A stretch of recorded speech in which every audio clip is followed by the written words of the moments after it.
Hi guys, before we get into the episode, I want to give a quick disclaimer. We will be talking about Nickelodeon's documentary Quiet on Set, and a lot of the topics that will include and are related to sexual assault and child abuse. So these are obviously discussions of a more mature nature, and something that I wanted to give a proper trigger warning, particularly if you are listening around kids, if you have this playing publicly, and just give that overall kind of discretion. Yeah, bit of a warning, if you will. Yeah, obviously there are places that if you're affected by this episode, you can contact the Samaritans on 116 123. You can also contact the Rape Crisis Network in Ireland. That is 1-800-778888. There's plenty of other resources online that you can find to help you. And I would also recommend looking at your healthcare provider. If you do have health insurance, there is a lot of great resources there.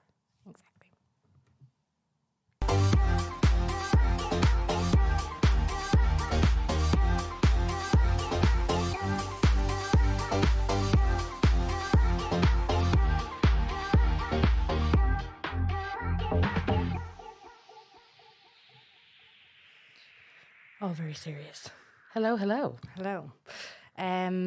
If you don't know what we're talking about, or if you haven't kind of seen any of the things that have been coming out about Nickelodeon and child stars in the last while, there's a new documentary out. It's called Quiet on Set, The Dark Side of Kids TV. It looks into Nickelodeon, a little bit of Disney, but mostly Nickelodeon, and around Dan Schneider and the production teams on some of the shows that are around kind of mid-noughties. We did an episode on Dan Schneider on our Patreon last year, a good while ago. Around this time last year. Yeah, it was after Jeanette McCurdy's book came out, and we were talking. It's called The Alleging of Dan Schneider. Obviously, a lot has come out since then, and this documentary, like it's not limited to what has come out so far. They are going to be releasing more episodes on the 7th of April. There's 4 out so far. But the producers have now said that they're not going to stop until they essentially, the documentary is made, but it's like an ongoing documentary, and what's interesting about the way that it's kind of shot, and we'll talk about it a little bit later with people that have come forward and actually share their experiences, is the more people that want to come forward is the more that that this documentary about Nickelodeon will shoot. Yeah. So the production company has said there will continue to be episodes if there continues to be stories. Mm-hmm. They're not limiting it. At the moment, we know that there will be around 6. Yeah. People thought it was finished at 4, and it kind of gives you the feeling that it finishes at 4. But I don't think they expected more people to come forward. So that's why I think it's good in a way that they've left it kind of open-ended. Yeah. So we will be, this is kind of the main, shall we say, this is like the belly of the beast that we think so far. Myself and Jen have watched all 4 episodes, and that's what we will be discussing today, and the discourse that has happened since those episodes have aired. As I said, I know there's 6 shot, so there will be 2 more, one coming out April 7th, not sure when the 6th one is coming out, because I think they're giving time to obviously shoot, get it together, produce it, and then release it. Mm-hmm. So as far as we're aware, there will be 6. Mm-hmm. There could be more, but the bulk of the 4 kind of goes through the history and the background. And I think everything that will come out from now on will be further stories, further kind of testimonies regarding the abuse and what was happening in Nickelodeon, whether that be producers, costume designers, director, all of that kind of stuff. So that is where we're at right now. Anything that further that happens with the documentary will be covering in our Patreon. As Jen said at the top of the episode, we have a full deep dive into Dan Schneider that we did this time last year. That is also on Patreon, and is something that kind of gives you a bit of a background into everything that happened precursor to this.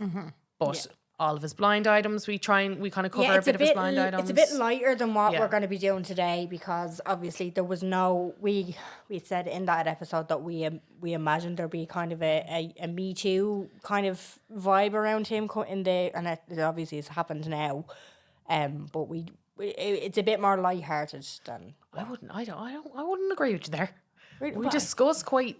No, obviously, well, it's off the back of Jeanette McCurdy's book, which you read, and Also, we talk a lot about children as actors, our Child opinions stars, yeah. about child stars. It's kind of like an all-encompassing. It's a long episode. It is, and it's like obviously these days now you're looking at like family blogs and stuff like that, and it's because this is only coming out about child stars now, and since then Ish. children have been kind of put on the internet against their, like there's YouTube stars. There's it like before the effect of child stardom has really been kind of pointed at and Studied. yeah, exactly. It's been happening since. So I'd say like in the years to come, it's just Well, there is actually a documentary being made about YouTube Kids. okay. So I don't know when that's coming out. I know there's lots of rumblings about it on TikTok and Instagram at the moment, but there is, because obviously YouTube 2006. So now we are actually seeing the It's nearly 20 years later. Like. so there is actually, I don't know who's doing it. It's all been very kind of hush hush. I don't know why, to be honest, but it has been, there is something coming. And we'll cover that when it comes out as well. Yeah. But it is something that we said that we would do. It's something that we've been asked to do by our listeners. So that is why we're covering it. So we're going to discuss the episodes and just to kind of give you a little If you haven't seen it, it is a rundown. a rundown, and a lot of my friends that I was speaking to about it, because it is quite shocking. I did cry a few times, because it is kind of like you just feel a bit helpless. I don't have kids, but like I was like, Jesus, I know. you know, just even thinking about it. So, yeah, not a lot of people will want to watch the whole thing. Yeah. It is jarring and it is harrowing, and it isn't an easy watch. It's really heavy. So I will say that. I know. The poor little kids. The kids are like, I think it's more, it's we'll talk about it more when we get into the episode. I have very strong opinions built from everything that I've learned on the internet and by being a person on the internet about children particularly. Yeah. And child stars and that kind of level of adulthood as a child. But again, that's a different episode. Yeah. So we'll get into it. So the documentary is called Quiet on Set. It is focuses primarily about Nickelodeon. It doesn't really mention Disney. It kind of puts in a few blurbs. Myself and Jen have covered Disney stars a million times, I think, at this point. And also there's kind of, I feel like Disney's been a bit more vocal. Like Miley Cyrus, Selena Gomez, like that kind of generation, Demi Lovato. I think they've been quite vocal about what was going on at Disney. Jonas Brothers, like there's a lot more, I think, out there. I feel like Nickelodeon was like, getting away with it for. It was getting away with it, and you can see why now. After watching it, I completely understand, because Dan Schneider is kind of like the top of this pyramid, and all of the allegations around him. But there were so many things, so much workplace hostility that stemmed from that allowed abusers and aggressors of a more graphic and serious nature to come through, and that is like setting up a culture. Yeah. And that is essentially what Dan Schneider did. And it's because the first episode opens with people saying like, I've been waiting 17 years for this. And like my first initial thought, and obviously we're a lot more liberal these days. We're a lot more outspoken. The whistleblower, it's not really whistleblowing anymore. It's just calling shit out as it is, which is the way it should be. Yeah. But so my visceral reaction to them saying I've been waiting 17 years, I'm like, why? Why did you wait 17 years? There's fucking kids involved. Why is that? You know what I mean? But then as it goes on, You watch it, yeah. you're like, everybody felt that they could not open their fucking mouth because of Dan Schneider. And I think they set it up really well. So I think it goes episode 1 and it kind of covers. So episode 1, it covers a little bit about Dan Schneider and his background. And I think the way that they've shot it and the way that they set it up is really, it really makes you understand how helpless these kids were and how much of a dramatic position they were in. But also they were children. But it also, what I thought was great was that it goes into like the position that the parents were into. Yeah. You know, so I thought that was great. So it kind of gives a background. Dan Schneider, he went to Harvard. He was kind of like, just a little bit about him. His dad was like a high achiever. So was his mum. They had no real high hopes for him. And he kind of had this idea where, you know, I'm going to prove it to them. I'm going to show everybody. He was an actor originally. It kind of, though, that Harvard thing, that journalist that was, and her name, why didn't I take it down her name? But the journalist basically said that he, in early interviews, said that he studied at Harvard, but the records show he didn't attend. But they didn't elaborate on it. Yeah. I don't know what the story is with that. That was I weird. think you can do, though, I've seen a few TikToks where people are like, you can do a course that's provided by Harvard, so you can technically say you studied at Harvard. And his dad was an alumni. Yeah. So yeah. sorry, now that just came back to me there. So anyway, he was an actor. He was in a show called Head of the Class. That was a comedy show. So he was kind of in the comedy scene, and that was always like where he wanted to be. He co-wrote that. He co-wrote it, and also I feel what I didn't like about this episode as well, but I was like, this is so America, is that there's a lot of fatphobic talk, but by people even now talking about it. It was like, Dan kind of had this thing where I'm fat and I'm going to show them. And I was like, oh, Jesus. Here we fucking go. Yeah, here you kind of go. But I was just like, right, okay. So that is a direct quote from one of the people who knew him saying, I'm going to show everybody I'm not this fat kid. I'm going to be something. I'm going to be a talented writer. Because you can't do Because you can't do that if you're at fat. the same time. Yeah, I was like, okay, right, whatever. And that is not a quote from Dan. That's as in, this is what people picked up from him. So anyway, that was fine. That's kind of when it goes into all that. So that's where we kind of start to get into his career in Nickelodeon as a writer. Yeah. So the network came to him and said, we're looking to start a new kind of comedy show for kids, and then do you want to be part of it? And he was like, yeah. And it was so different for the time because it was like, he described it as like a Saturday Night Live but for kids. Yeah. Kids comedy sketch show. Yeah. And they would do a lot of physical comedy. There would be jokes, there would be stand-up, there would be kind of like everything, and this would be for kids and this would be shown on Nickelodeon. At this point in time, like I was kind of around the exact time for all of this, as in my age was exactly like, I'm 2 years younger, I think, than Amanda Bynes. So by the time it hit Irish Shores, it was perfect for me, like. Yeah, I don't remember all that now. I remember my first kind of show watching on Nickelodeon was The Amanda Show. The Amanda Show, yeah. I think that was when I remember seeing scenes from all that, but I think that probably was later in life. Yeah. I don't think it was I think at that point it wasn't like shown as much. I'm not really sure of my memory. I couldn't really recall. No, I'm all the that same, well. yeah. Yeah. So anyway, he decides to do all that.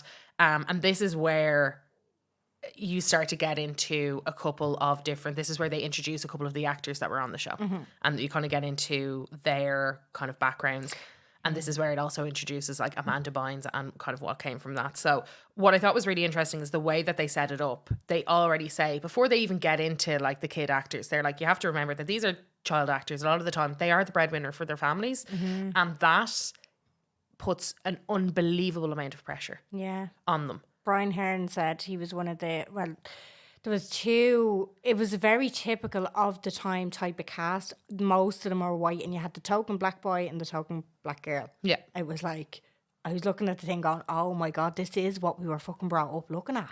And there is a lot of as you go through the documentary, there's so much gender politics and race politics that happen. It's fucking mental. It's heartbreaking when you see it, particularly like Dan Schneider is like one of those people, and he has been sued for gender discrimination. So that is something that is well aware of. He's not been sued or yet for race discrimination, but it is something he is very much has like attributed and been very open, shall we say, about his dislike for women in the workplace. Oh yes, definitely. So I thought the way that they kind of set that up, and this is an ensemble cast. These are kids from all over. A lot of them moving to LA to be able to shoot, bringing their family with them, and that in turn them kind of becoming the breadwinner, as we said. That is so hard to deal with, because that also it immediately puts them at a disadvantage, because not only as a child, right, no one liked getting given out to. No. Can you imagine if you getting given out to, or you being bold, or you being a child in any way, then results in your family's income It's crazy. I know. affected. Now, I will say at the start, they did all say that up until like the end of season 1 of the Amanda Show, which was well after all that, they said it was great.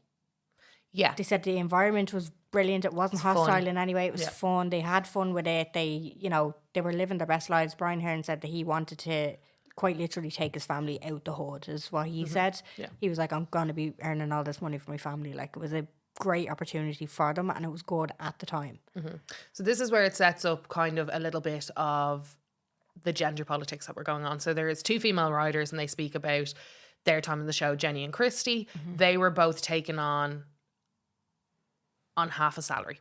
They had to share a salary. So they were propositioned as writers, and they were told that they would, both of them were temping. All they wanted to do was write comedy. They were, very talented comedy writers, and they were taken on by Nickelodeon, by Dan. And they were told, you can have the job, but you will be sharing a salary with another woman. And at that point in time, they were like, I mean, it's better than temping. Yeah, exactly. So that was kind of the way that it was sold to them. It was like, look, we have a budget and we need both of you, but you're going to have to share a salary. They knew They were only going to have one woman, and then Dan, I think, liked the other one. Was it they were going to have Jenny and then he liked Christy, or the opposite way around? I can't remember what it was, but they were only going to be like basically budgeting for one woman writer. Yeah, and that was the specific. So the male writers and their salaries were protected. Yeah. It was this idea that the two females would split a salary. Yeah. And both Christy and Jenny were aware that the male writers, which obviously massive discomfort for them, but they felt at that point in time, as comedy writers, Nickelodeon is a huge job. It's a huge... Good gig. It's a great gig, and it's enough to kind of... I think they both said it was enough to just cover the basics. For them to live, but not thrive, it was fine. Yeah. So that kind of sets up... This sets up another power play by Dan, and a lot of his behaviour and what he kind of asked for. Something else they discuss. So parking the kind of writers there, this is all in episode 1. Something else that you get to know is Leon Frierson and Katrina Schneider. So Leon Frierson is speaking about his time and all that. He was a cast member, and he is talking about a lot of this is where they kind of get into some of the scenes that are completely inappropriate for kids. So there's lots of different... This is what Dan Schneider is kind of known for, is like putting in these sexual innuendos into like kids' physical comedy. Fucking weird. Like when you watch it on the show, it's so disturbing. When you watch Ariana Grande upside down on the bed pouring water on herself and squeezing the potato with both hands, twisting. Oh my God. Yeah, and putting her foot into her mouth, and we discuss all that on the Dan Schneider episode, but in particular there is one that Leon Frierson talks about, and it's like this kid called Big Nose Boy, yeah, but it's this superhero called Big Nose, and it's like these scenes where he kind of like comes in, he's putting a leotard, and he's like, I don't think that's appropriate as a kid. And also the way that they had designed the noses, it looks like a cock and balls. Yeah, on his shoulders. And there is so many cum shot jokes. Oh my God. With snot. Yeah. But like the way that it lands, the way that it's filmed, and the way that like Dan would be like, no, film it this way.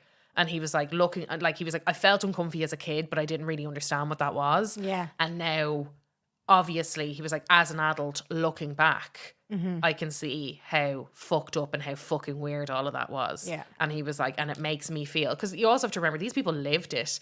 And they, as a kid, when something's like shattered, when you like things that you believed as a kid, and when you get older, you're like, oh God, that wasn't it at all. Like that's really hard as an adult, as any adult to deal with, but also in a high pressured environment where you're working. Where you're around adults that you trust. Yeah, really very odd behavior, and I think that's what they're building to like this. These are all these examples of like odd behavior, and this isn't like this is Dan's everyday. This is what he does. Katrina Schneider is really important to this, because Katrina Schneider was one of the original cast in all that, and she was kind of the precursor to Amanda Bynes. So she was Katrina Johnson. Did you say? Oh, Schneider. Oh, lol. I must have taken it. Sorry, Katrina Johnson. Sorry, I was like, I'm reading from two different things. Sorry. Yeah.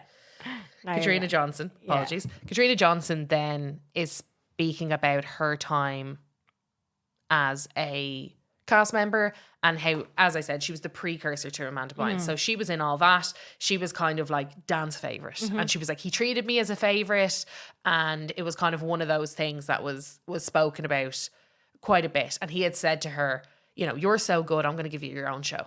Yeah. We're going to have the Katrina show. And that was kind of the way that it was sold. Then she started to age out a little bit. She gained a little bit of weight, and they were kind of not impressed with that. She was told to lose weight. Then she grew up, and she actually ended up like... She hit puberty. She hit puberty early. the writers and the producers were not too happy about that either. They kind of said that she had like grown out of what they were looking for as far as like this young, like this tween idol kind of thing. She was obviously under a lot of stress, being told all of these things, being made the favorite, and then being told she was going to have like her own sketch show. And this is kind of where Amanda Bynes then comes in. Well, she went to, Dan went to a good bit of stuff outside of it was like he owned all of their time. So Katrina Johnson, there was like a stand-up gig in a play, it was close to the studios, I can't remember the name of it, but she invited him one night. It was like an open mic thing, and she was like, you need to look up this girl Amanda Bynes, she's very funny, and that's where she was discovered. So like, I think Katrina was just used less and less, and I think Katrina was like, by the time her time ended on Nickelodeon, she was like, I'm fucking grand, I can go to college or whatever. But she did hear later down the line that Amanda Bynes was then getting her own show, and she was like, that's funny. Yeah, so she was kind of just like, oh, interesting. Yeah. But I think it was more setting up the fact that he had like these, like he had these favorites, he had these close relationships, and again the treatment of being like, you're too fat and you're growing, you've hit puberty too early, which kind of set her career obviously in a different direction. Now she seems pretty grateful that she didn't kind of get caught up in that rat race. But this is where like the introduction of like Amanda Bynes. So Amanda Bynes' father and Dan Schneider were quite... They were in cahoots. They were in cahoots with each other, and they were quite close. So the minute that Dan took an interest in Amanda's dad kind of was straight in there, being like, perfect, let's make this work. So that's kind of like the introduction to that. A lot of the cast members said that they'd be filming and they'd notice that Amanda wasn't on set, and she'd always be in Dan's office with the dad, and they'd be all talking about her career and like things to do. And, like very much favoritism. Very much kind of like they were... Look, I think we all know a lot about like Amanda Bynes and her public mental health issues and struggles, and also her fall from grace, if you will, as a like child actor who is now very much not in the public eye, and is somebody who is trying to, I suppose, navigate move on with her life. Like her poor parents, and like... So at that point in time, there was Amanda doing the Amanda show. So there was all that. I think she had started in all that, and then she moves on to the Amanda show. So the Amanda show was kind of, again, there's like so many weird jokes that he built into the Amanda show. Like Penelope Taint, yeah. I remember that character so well. When I was seeing the clips, I was like, oh my God. And I never... So... Dan Schneider wanted that character. It's like an Amanda Bynes stan, isn't it? Yeah, she's a stan, and she's geeky, and she has a wig on and glasses, and she talks in a kind of like... Penelope Taint! Yeah. I remember the way that was executed, but Dan wanted her name to be Penelope Taint because he refers to the bit between the asshole and the balls as the taint. As the taint. And it was something that was brought up by both of the women writers at the time. Yeah. And it was, again, one of those things where it was like... Yeah, well, the women are killing the fucking buzz again. Yeah, exactly. So they were like, is that appropriate, or like, is this? And he was like, no, let's not tell anybody. It'll be just our little secret. And then the network executives came to him and said, is this a reference to? And he was like, no, it's just it's tainted.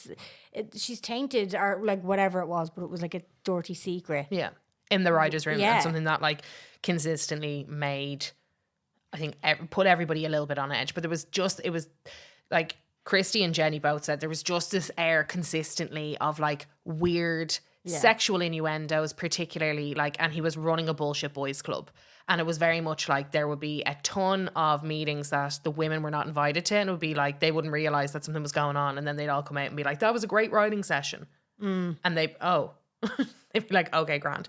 He also started kind of asking people around the office, particularly the women, to like get involved in pranks, but like not pranks, just like stupid thing. Like he'd walk out of his office and he'd be like, I'm going to pay you $300 if you eat 2 pints of ice cream within 30 minutes. Yeah.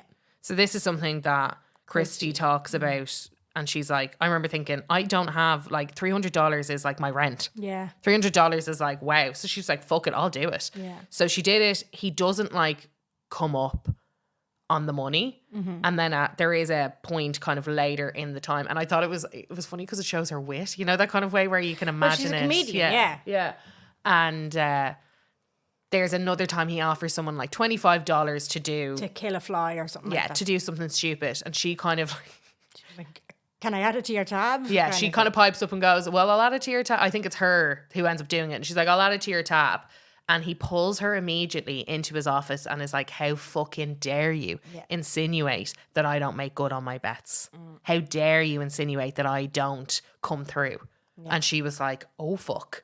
Scared, like. And I think this was like where she was like, this is when he had kind of gone from being like outwardly passive aggressive to actually full on aggressive. But now I will say there was two other kind of things that was said about Dan with the women writers. So he out straight came and said he didn't think women were funny, and he just said to them, to Jenny and Christy, he was like, look, do you mind if we just call you the girls? Yeah, and he said, because some people get real about that. Yeah. They were like, yeah, no, fine. And he was like, oh, thank God you're not dramatic. And I think they both said that was like, they both kind of looked at each other to like, as if like, oh dear, okay. So this was like, again, this was something that he did. He would play like games, not games. What would you call them? Again, not pranks. Fucking stupid They weird were so things. he did this thing on IM message. So they'd obviously all be on their laptops or computers or in the writer's room or whatever, or in the vicinity, and he would send somebody an IM message. Like he did it to kind of everyone, but the girls, I'm calling them the girls now, but Jenny and Christy did kind of say, like, he would write you a direct message and be like, scream out, I'm a slut. Yeah. And then if he didn't do it, he'd write it back again in all caps lock until you did it. Yeah. And he would not stop until you did it. So they're having to scream out like, I'm a slut in the office and stuff. And they said it was quite like insidious the way that it happened. It would start with like hammers, or it would start with like stupid words that they'd all have to start shouting out. And then it would get like, again, he'd be like, no, scream, I'm a slut. Yeah. And it would kind of go that way. There is a story, something that happened to Christy, and she won't. She didn't really comment on it. She didn't want to comment on it, but I think she was very, very sad for. Yeah, like, Jenny explains that there was a story that Christy had that she had kind of told them. I think it was like a funny story. So she had like water cooler story. Yeah. And Dan made her like not, again, forced is the wrong word, but didn't give her a choice either. Didn't give her a choice to reenact this story while pretending to be sodomized. Yeah. Bent over a desk. Mm-hmm. And like you can see when Christy, like Jenny tells the story because she's the one who's able to get the message across, because Christy actually she just simply couldn't reiterate what had happened, but you could see the regret and the embarrassment and the humiliation when she was like, yeah, no, that was really sad. Yeah, and I think as well, sorry, Jenny and Christy aren't being interviewed together. They're being interviewed separately. So Jenny is saying, this thing happened. I knew it was so wrong at the time. But again, helpless, and it's something that stayed with me forever. The producers then asked Christy about it, and Christy's like, I'm not going to get into it. I'm really sad when I think about it. And yeah. And she kind of is just like, that's the end of that. Like, it's just one of the things that will stick with me for the rest of my life, and something that I, like, you can, as you said, there's visible embarrassment and awkwardness. So anyway, lots of different things happen. The half a salary thing comes out. So basically then the union, I don't know how the union get involved. Well, there was a few other things that kind of happened throughout all of this. So as we say, like, it was kind of all building up, and then it got really toxic towards the end of season 1 of the Amanda show. So a few other things that happened, like he was showing porn. Yeah, that was like that, and we said that on our Dan Schneider episode. This is something that like plenty of people have come out and said that he has done throughout his career. It was like he would just like rock up to a meeting, flip around his laptop, and there would be hardcore porn playing. Yeah, he did that. Like, he asked mostly the costume women for massages on set. And he even said to Jenny Kilgan at one stage, will you give me a massage and I'll give you a sketch show kind of thing. Like, just very bad. Like, one of the girl Raquel, she was the cast member and all that, there was a cake that was brought. Her man was a bit more vocal about things that had happened, and in turn it's not clear whether he was discriminating against her race or because her mum was so vocal. It's not clear. It could be fucking happening with Dan Schneider, but it was her birthday one day. A cake was brought to set, and he went mad about the size of the cake, that it shouldn't have been as big as it was, and like just a very fucking stupid A power thing to play. And pick that's on. that's kind of like what that scene was setting up. It was like he was just the controller. He wasn't just like the producer and the writer and the creator. He was everything. So when this cake got brought out and he saw there was this huge cake and nobody had cleared it with him, and it wasn't his idea. Yeah. It was like there was repercussions for that. And the repercussions were that child actress didn't get a second season. No. And I think as well in this, there's kind of like, there's a couple of different like threads of stories that go through. But something that is important is that at this point in time, Jenny and Christy both finally leave. So Christy gets fired. Yeah, so there was a mention of something that she did. She went to a concert one night and had dinner, friends over for dinner one night, because Jenny had said, like, he basically owns all of your time. Yeah. And she believes the reason why Christy was fired was because she was off having a social life. And she spoke about this. So you wouldn't tell Dan what you were doing. Like, he'd be like, what did you get up to last night? You wouldn't be like, nothing. Yeah, because you were on call in his eyes when you worked for the network, because their contracts are strange. Their contracts are like 24-week contracts or whatever kind of contracts. It's like, it's not the same as like you're on a salary, obviously, but it's not the same as like having, you know, a year on year. It's like consistent renewals and all that other stuff. So in Dan's eyes, when you were signed to that contract, your time, as in 24 hours a day, was theirs. Yeah.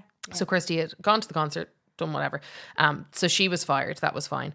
But before this as well, he had also like put her on the spot a couple of times, being like, didn't you used to be a phone sex operator? And he said this specifically in a room full of men. Everybody went silent. And she was like, no. And he was like, oh, no, that was on season 2. So that was, Christy hadn't been brought back. So Jenny, so basically that had happened. Christy was fired in season 1. Jenny was brought back for season 2. I don't think she lasted 2 weeks. Yeah, I don't think her salary was reinstated. It wasn't what was supposed to be. So she was hired for 24 weeks and she was paid an 11-week salary. Yeah. Now, what had happened in the meantime is the union had come in.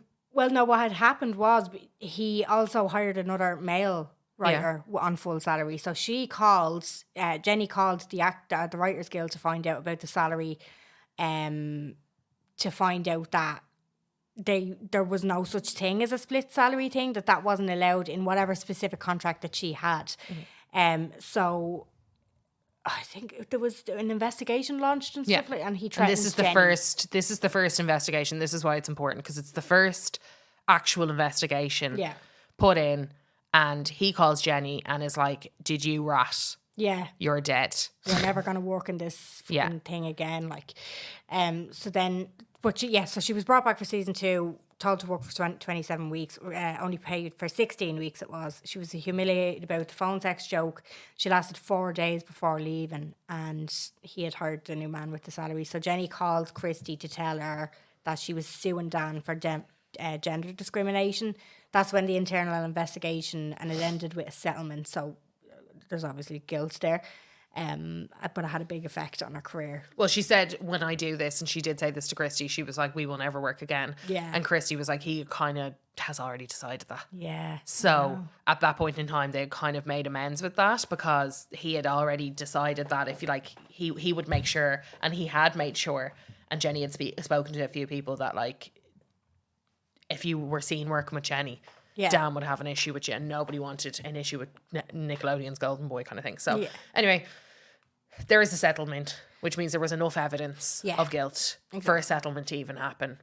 That's what happens. That's kind of when you see, that's like the last that we hear from Jenny and Christy, and that just kind of sets up the gender discrimination and that kind of level of what goes on in his sets. Yeah. Now, each episode ends with a statement saying that Dan denies all allegations, and Dan denies the allegations of this one, and Nickelodeon are very calculated in their statement. They say that they do invest formal complaints, because obviously this documentary is highlighting a lot of complaints that were there at the time, but they weren't formal complaints. So that's where Nickelodeon stood on that.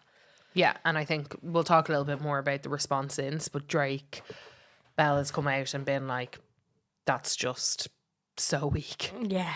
Yeah. That is just so unbelievably weak. Yeah. So you kind of move on. Anyway, that's episode 1. So episode 1 kind of just sets up the gender discrimination. Episode 2 is when it starts to get really dark. So again, trigger warning.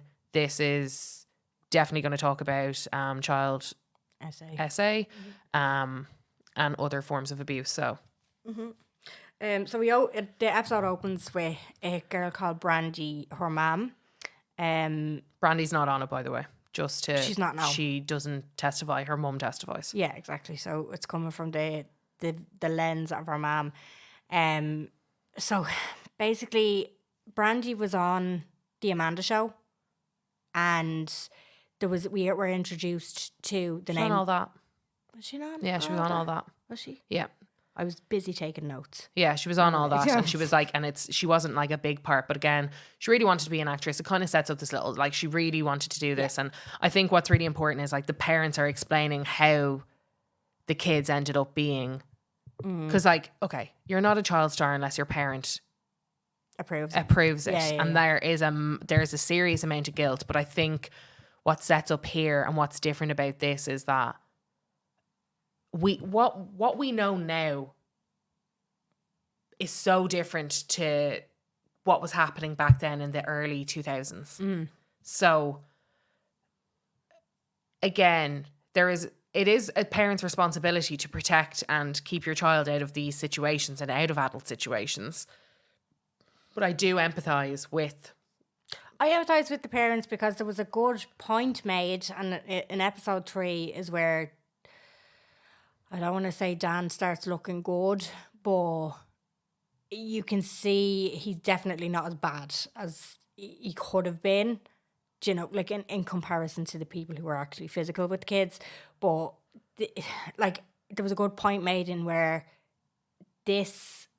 I know that they did mention, and it was only a very, very brief mention of the third fella who was actually he was a registered sex offender when he got hired, but it was missed. But the people like Jason Handy and Brian Peck, who were later obviously charged with these crimes, they hadn't been. So it was going to be impossible for any sort of casting or hiring and firing team to know this was going to happen at the time. Do you know what I mean? So there is that, like, and that's where the parents are coming from as well. They're like, this wasn't known, like this happened then and there. Yeah. We lived through it. It's not as if we were knowingly hiring these fucking sex offenders. Yeah. Look, I think it's a much larger conversation. I think as a parent, you should know never to put your kid into active labour at a very young age with not real rules and no real guidelines. But I also understand that at that point, it was a different time. It was a very different time, and there was a lot of very different legislation. We know that the legislation has completely changed around it now because it had to, but it's not as if it was unheard of that child stars had, like, at this point, Drew Barrymore, like River Phoenix, and Corey. Is it Corey Feldman or Corey Haim? Anyway, there was enough people out there saying this fucks you up, so they're not completely unaware of the issues of having kids as actors. Yeah. But again, I did have to remember the whole time through, this was a different time. It was very different. It was not as obvious, shall we say, of the perils of having. But it was, again, the internet was alive and well. But like, yeah, there's kind of a couple of things, and there's a couple of things that I had to like remind myself of, because obviously I'm quite straight line with that. Yeah. But hearing it from their mouths, I'm like, you know, it's really tough. So this is where Jason Michael Handy comes in. So Jason Michael Handy was a production assistant on all that and on the Amanda Show. So he was kind of a little bit between both, but he was hired particularly for all that. He was an escort, basically. If you needed to, if you were in the green room, he'd come and get you. Yeah. You know, kind of, he brought the kids around. Everybody describes him as like, he seemed like a jolly, nice guy. He was a young man, wasn't he? He was young-ish, yeah, at this time. And it kind of starts off with like Brandy's story and what kind of happens around that. So Brandy, at this point, her mum kind of explains that Jason Michael Handy was emailing all of the kids that were cast. Yeah. And it was kind of this thing where it was set up and she was like, it seemed super normal. It was on the family computer. Because we had never done it before. Yeah, So yeah. we didn't know if this was like, she was a child actor.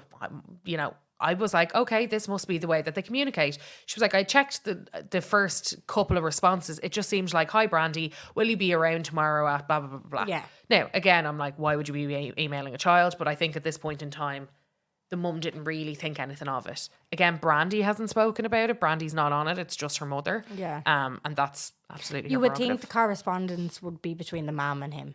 Yeah, really did. Yeah. But it's the early days of the internet. And I think the mum was kind of saying, I just thought that it was normal. So I'm not going to, again, personally, I'm like mad, but also whatever. Her mother, Brandy's Brandy's nana, had given a warning to her as well, though, never get into acting, and she didn't, but then Brandy wanted to. Yeah, sorry, that was the thing. The mum wanted, she allowed her to do it because she was never allowed to do it. Yeah, so the mum wanted to be an actress. Again, we've seen this time and time again. The mum wanted to be an actress, didn't work out. So Brandy is emailing Jason Michael Handy back and forth quite a bit.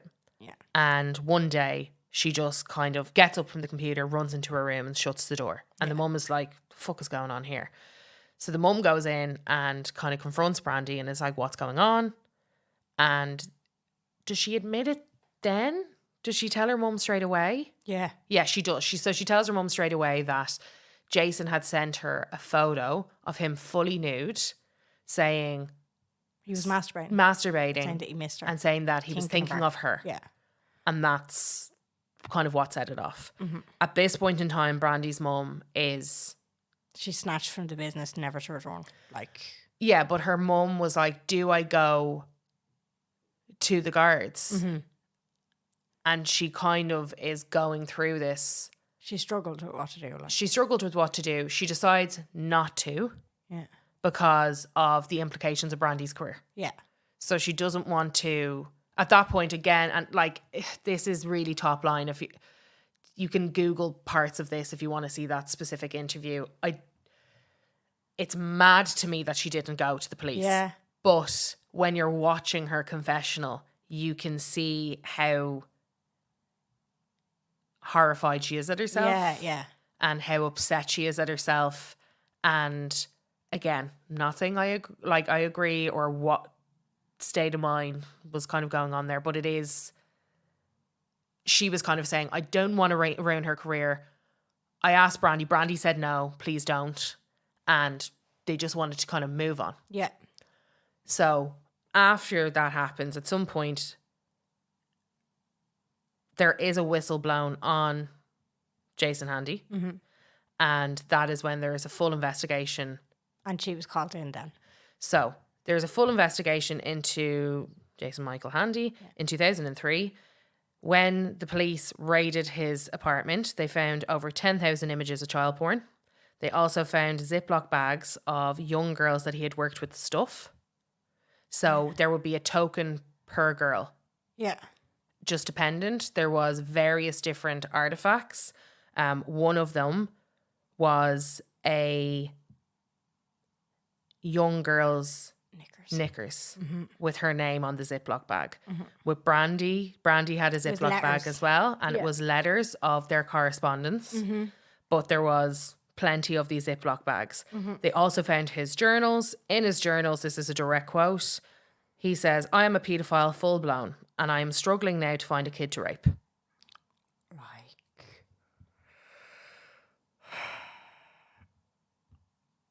I mean, it's fucking wild that he had these journals and how explicit they were and some of the stuff that came out, but like... It's like a monologue, the way that they read. It's like he is talking through this himself. In this as well, there's a Jane Doe in this that we don't know. A lot of parents didn't want to get involved in the... Probably for the same reason that she didn't. Yeah, and in this, there is an 8-year-old cast member that worked on the shows. And it is described that he had spoken with this 8-year-old cast member and said, I will get you on this show. She was a... They did specify, though, that she was a guest star on Cousin Skeeter.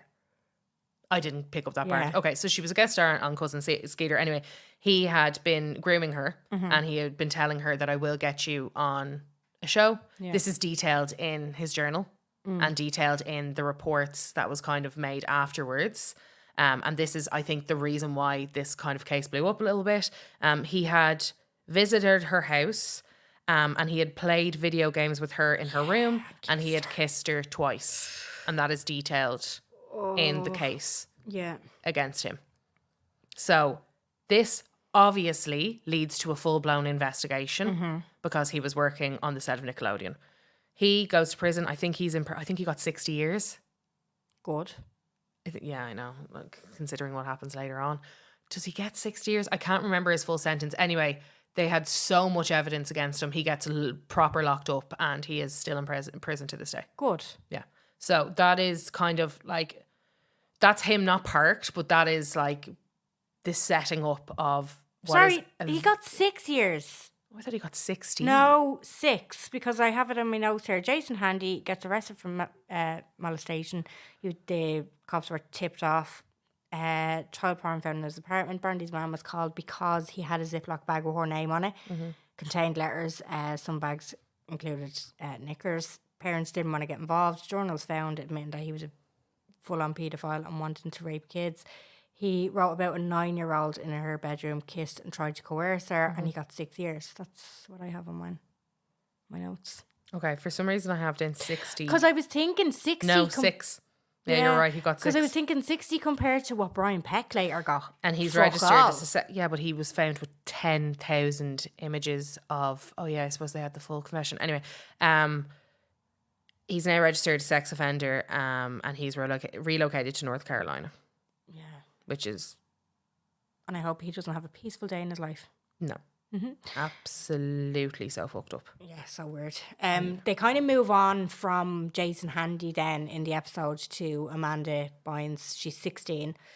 Dan didn't really want to let go. He seemed a bit fucking obsessed with Amanda, didn't he? Yeah, and I think that's what they are setting up. He was obsessed with Amanda. Yeah. And you see later on with her like emancipation and that kind of conversation that he had like he feels very responsible for her career and her success, which he to a level he was, but inappropriately so.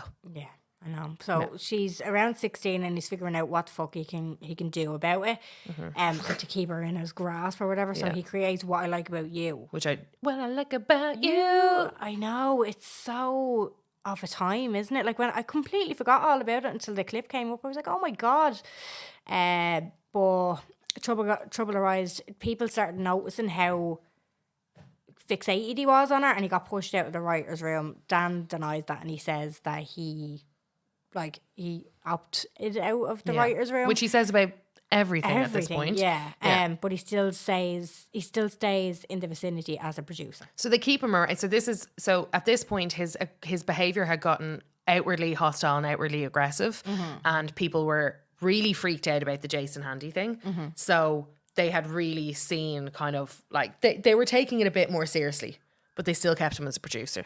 Yeah. So he was still God, but he was just not in the writer's room and he was not active on set. Yeah. Yeah. And this happens a couple of times throughout his career where he's taken off sets. So again, he denies that any of this happened. Shock.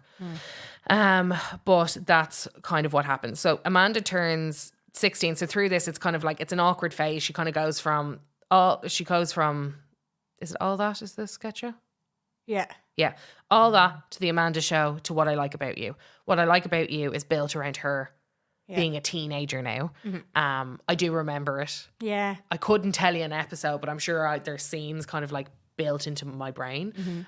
So that's fine. Anyway, at this point in time, she had always had a rocky relationship with her parents. And well, I feel like her dad was always really there for her, but he was a bit of a I mean, she's come out multiple times and said that like and this was something that was said by the actors too, that it was kind of known that like her relationship was very up and down.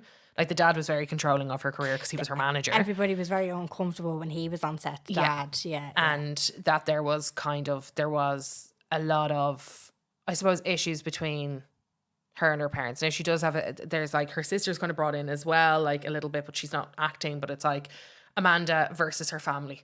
Yeah. And at this point in time, she had like gotten a boyfriend and she was a little bit older and her parents were like not really loving that either. She was obviously on her third run of Nickelodeon shows. She was being optioned for these huge movies. She had started to like break into Hollywood. She was going to all the red carpets. She was kind of like, again, growing up very much on these carpets too. And her parents weren't happy with like her behavior and her like basically weren't happy with her. So she Went to Dan for help. goes to Dan for help, and what do you call it? I don't know if it was her idea or his idea, but basically he's like, let's get you emancipated Yeah. from your parents. Okay. So this is something, again, that has happened plenty of times through the years in like child stars. Like, it's not something that's like, this is a brand new theory. But this is something that they try and do together. They go to court. It doesn't happen. No, it fails. And that kind of fucks up her and his relationship a little bit. That's when they disconnect, Yeah, basically. that's kind of when, like, now, to be honest, again, Amanda had like a lot of movies and she had a lot of stuff going on after all of this, like after she turns 18. But this is kind of like, I suppose this is where they're like, this is the real decline, where like her and her family have just really hit a point of no return, really. And her and Dan kind of came up with the scheme, didn't really work out. People were saying that it was Dan really pushing this emancipation situation, and they're like, I think there's a lot of people questioning what would have the reality looked like if that had gone through. been successful, yeah. I know, fucking hell. So that's their ties were cut. The two of them were kind of, so he went back to anew all that. He went back to Nickelodeon and started anew all that. And like the actors are kind of reporting that, you know, there was a lot of overtime happening. There was a lot of just a lot of pressure on. So Brian Hearn was one of them. Yeah. So he was, what's this note here? Brian Hearn wasn't close and noticed. Oh yeah, he wasn't close to Dan, and in terms of like the other cast members, like he wasn't the favourite, obviously. And he noticed a big difference with how he was treated compared to the white boys. Yeah, so like there's kind of three actors that they focus on: Kyle Sullivan, Giovanni Samuels, and Brian Hearn. So Brian Hearn, he comes across so well. Oh, he's Like you can tell, and he's like, I've done so much work. therapy. He was like, I am really therapized. And I think it's such a difference when you can see, I think there's such a difference in seeing people in the media that have very actively worked on themselves and really tried to like therapize themselves and kind of get through it. And I think for him, and this is something that we mentioned earlier, so like his whole thing was, I want to be on the show. I want to get my family out the ghetto. His mum, TJ? I can't remember her name actually. Yeah, begins with a T. It's like it's like an abbreviation. His mum is like one of the more active mums on set, so she's a little bit more protective and she's a little bit like, whoa, what's happening over here? Speak up. Yeah, exactly. Yeah, and her and Dan Schneider do not get on. Like immediately, he's like, she's kind of pegged as a problem parent. Well, she got in touch with Brian's agent and she was like, look, this fella, he's getting fucking massages on the thing and all she's that. She's like, and weird shit going on. The agent essentially told her to shut up. Yeah, so that is something, and she kind of like, it's really sad because she's like sobbing and she's like, I knew it was wrong, but it was what he wanted to do. And I didn't want to take my child's dream away from him by saying, I don't want to do this. And then Brian in turn was like, I had this dream that I was going to get my family out the hood. Like, and he just keeps saying it. He was like, this was, you know, there was so much rampant racism that obviously as a kid, he wasn't twigging, but his mum was twigging. So like one of his things was little fetus. And they put him into this skin-coloured leotard. Again, they were obsessed with these fucking leotards and putting male cast members into them. So he's get puts into this like little fetus, and there's like a joke made about like, just give him like a black bodysuit and it'll match his skin. It needs to be charcoal and it'll match his skin. And he's like, I remember the jab and I remember just being like, oh. Yeah. But again, he was like, I was a kid, so I just kind of got over it. And he was like, but my mum was so upset. Yeah. And it kind of goes back to her again, where she's like, this is really like, she again calls the agent and she's like, I'm not loving this at all. And the agent's like, do it for Brian. Just do it for Brian. Put your stuff aside, do it for Brian. fuck's sake. It's just, and then he got cut then. He wasn't invited back for another season. They stayed in New York specifically for it. And he was so upset. He said it was like the first time that he remembers like an actual this reaction and this like I failed my family. Yeah. He said him and his mum, he blames his mum. He blamed his mum and She blamed herself. she blames herself because she was like, I knew I was getting more and more vocal and I could see that Dan was getting more and more annoyed at me.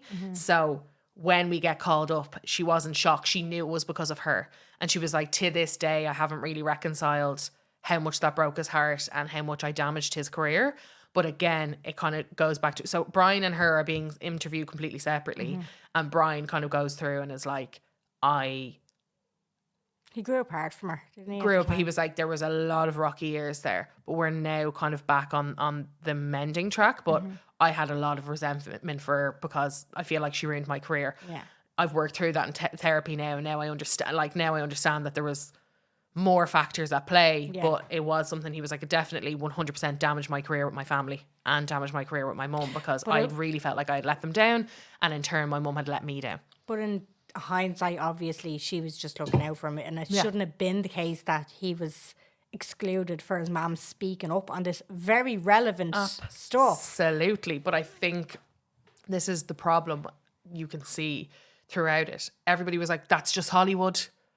That's just what it takes. That's just them's the rules. Because we make the rules. And I think like everybody knows Hollywood is like, nobody's aware, like nobody, I don't think in this day and age anybody is like, oh, the glitz and the glamour and Hollywood's the best. I think everybody knows it's a fucked up place. Yeah. And most of the people that it produces are not well. Yeah. But it, again, at this point in time, we weren't as up to date with what we are now. We weren't like, we didn't know the perils. We weren't getting all of these stories from child, like as many stories as we know now from like child actors and people speaking up. This is before Disney had its big wave. This is before we had like these people aging into maturity. Like Brian Hearn, Kyle Sullivan and Giovanni Samuels are like late 30s now. So this is like, again, if you think of like Ariana Grande, Demi Lovato, all them, they've just hit like 31, 32. So they're only like early 30s. It's a different generation, especially when you're looking at like an ensemble cast from the ages of like 12 to 16. Because once you hit 16, you're an adult and you're kind of phased out of the Nickelodeon circuit, unless you're playing like a big brother in a show. Or dad or whatever. So that's kind of like, that's just talking a little bit about the obvious rampant racism and favoritism again that goes through. There's a lot more sketches that they kind of run through that are like just so fucking weird. Like the sugar and coffee one. Violent. Like the dog licking the peanut butter off Brian. Yeah. And like Brian's mom even said at the time, she was like, I was convinced. They had convinced me that this was normal. So Dan decides to do this prank show. Again, he's a fucking lover of pranks, as we know. And it's a kids prank show. One kid gets picked and it's a fear factor, but for kids. Now, all of the child actors are like, why do we need a fear factor for kids? Some of them are like dead, like fish are put in a bathtub with them. One girl gets covered in worms. Brian gets covered in peanut butter, and then a huge thing of dogs come out and lick the peanut butter off him. 14-year-old boy. So fucking weird. He was just kind of pointing out like this is absolutely nobody asked for it, nobody needed it. And no one liked it. That was another thing. Like they were all so nervous because Dan would kind of like come up with these pranks and they were never... Like one girl had to put a scorpion into her mouth. Like they were put under pressure that they had to be a good sport and they had to play along and they had to kind of get with it. Otherwise they wouldn't be cast, or otherwise their career was in jeopardy. So they had to put on a fucking smiley face, get out there and get with it. And Dan would just, and this is what I mean, it was horrible to watch, lads, because you were just like, oh my God, the pressure. Because you can see in there, they're like, this is fun. Who the fuck wants to do that? Nobody wants to do that. No one's like, oh yeah, serious crack. No. Can't wait to put a scorpion in my mouth. And he would decide what kid was picked and he would decide what prank was picked for what kid.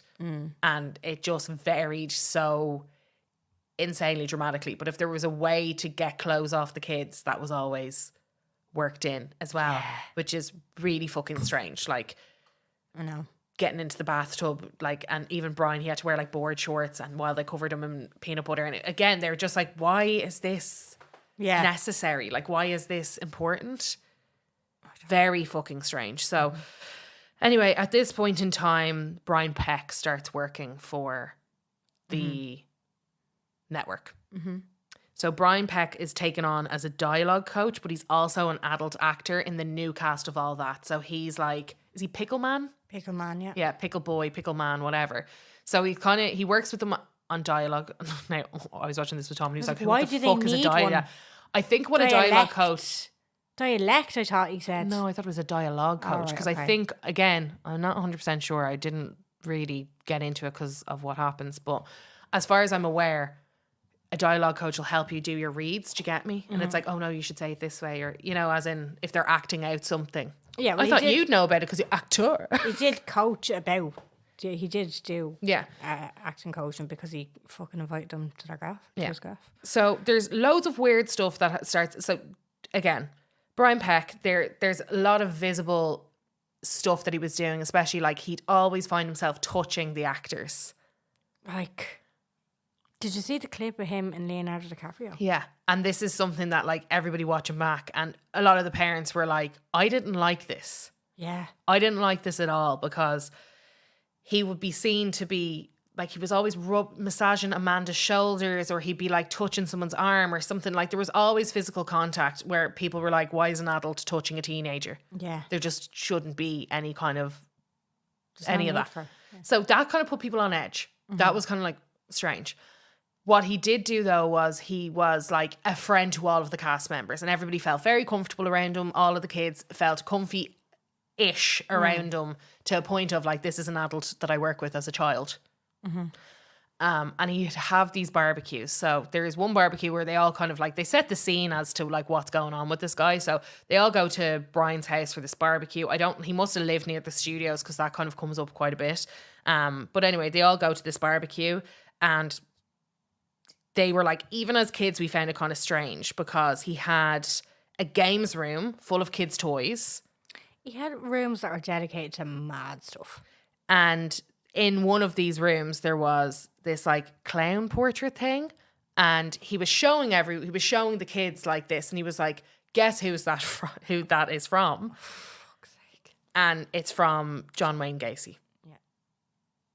And he's quite proud to show off. Serial killer, in case you weren't aware. Serial killer. And he is very proud to show that he has this like clown painting thing from John Wayne Gacy. John Wayne Gacy, obviously sex offender who raped, tortured, murdered 33 boys. And he was his pen pal. And then it comes out that he was his pen pal. So that is absolutely fucked. Like beyond fucked.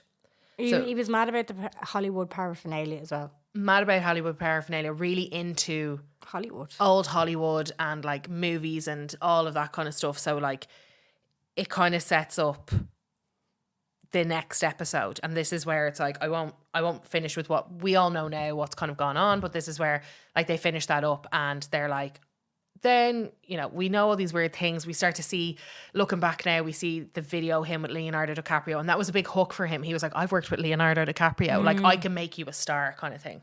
And I will work really, like, hard to make you a star. And I have these connections. He had worked with a couple of other people like James Marsden. He had worked with a lot of people that were, like, older adults that were, like, successful in their careers.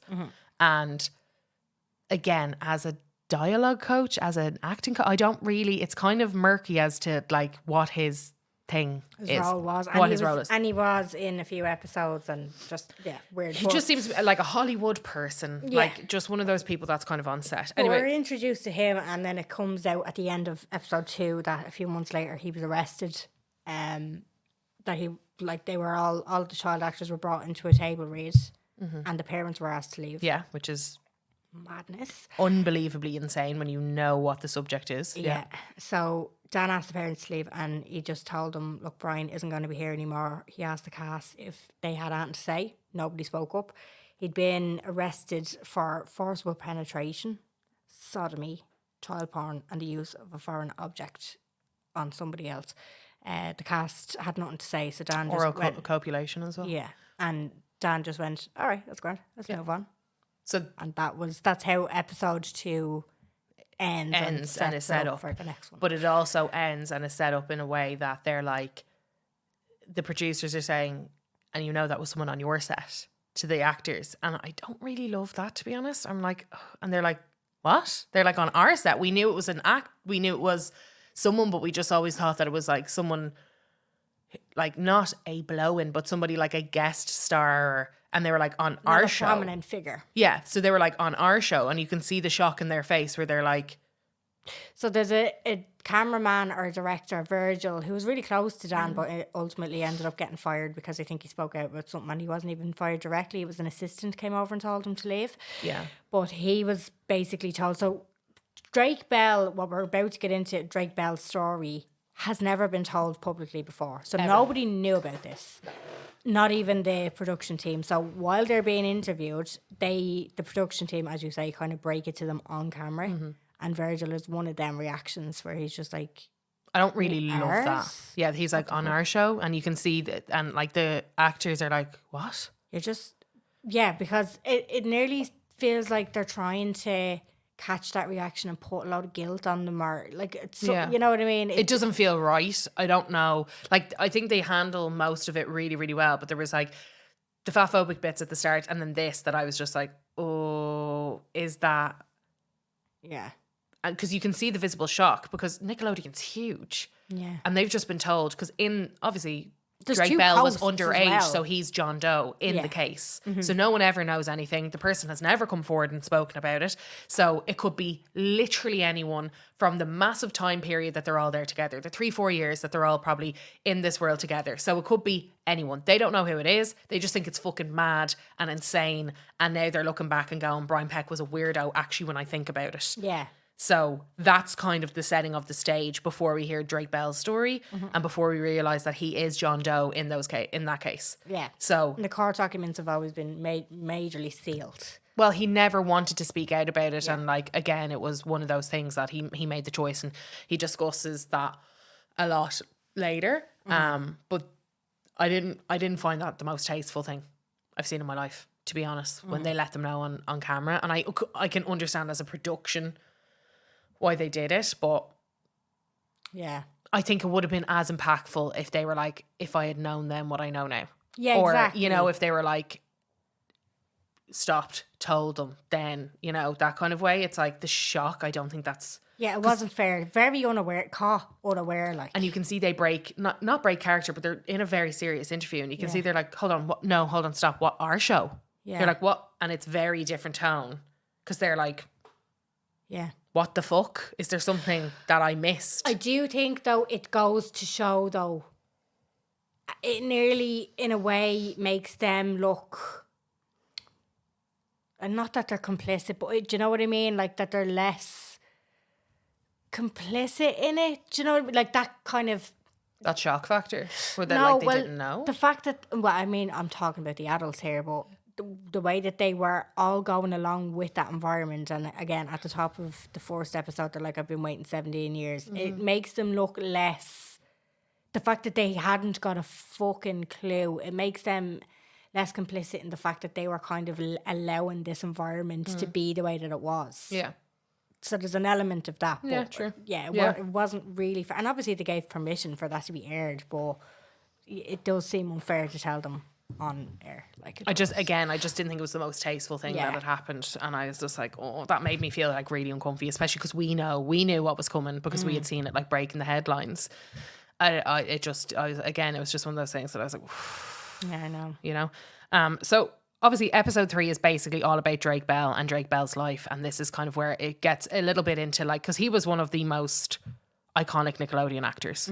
Again, with like people like Amanda Bynes, him, Drake and Josh was a huge, huge, huge show. And this kind of also what Drake represents is like the second coming of Dan, because he had like this run of shows, didn't go to the ground, but was like very much didn't really have a hit, and then kind of reinvented himself and came back with like this whole other heap of shows. And Drake and Josh were one of them. So Drake Bell was hired as an actor in the Amanda Show, and he was like the boy figure in the Amanda Show. Yeah. And Kyle, the surfer guy, Totally Kyle. totally Kyle. Oh my God. I would quote that every day to my sister. This one time. Yeah. Like- So, yeah, it was a fish. Yeah. Totally. Yeah. I know. Grew up on it. I know. I used to It's- love a Totally Kyle sketch coming up. I used When to I'd love see it. it, I'd be like, yeah. Here we go. Because there would be some ones I didn't love Penelope Taint. No. It was too stanny for Yeah, me. same. Yeah, I was like, okay, this isn't funny. I loved the girls' room. The girls' room. Totally girls' Kyle. room. Yeah. I loved Totally Kyle. Yeah. Obsessed with Totally Kyle. So it's mad when you see it back because you're just like, oh my gosh, that was Remember this? I loved it. This was my my that was my childhood. Yeah, I Yeah. know.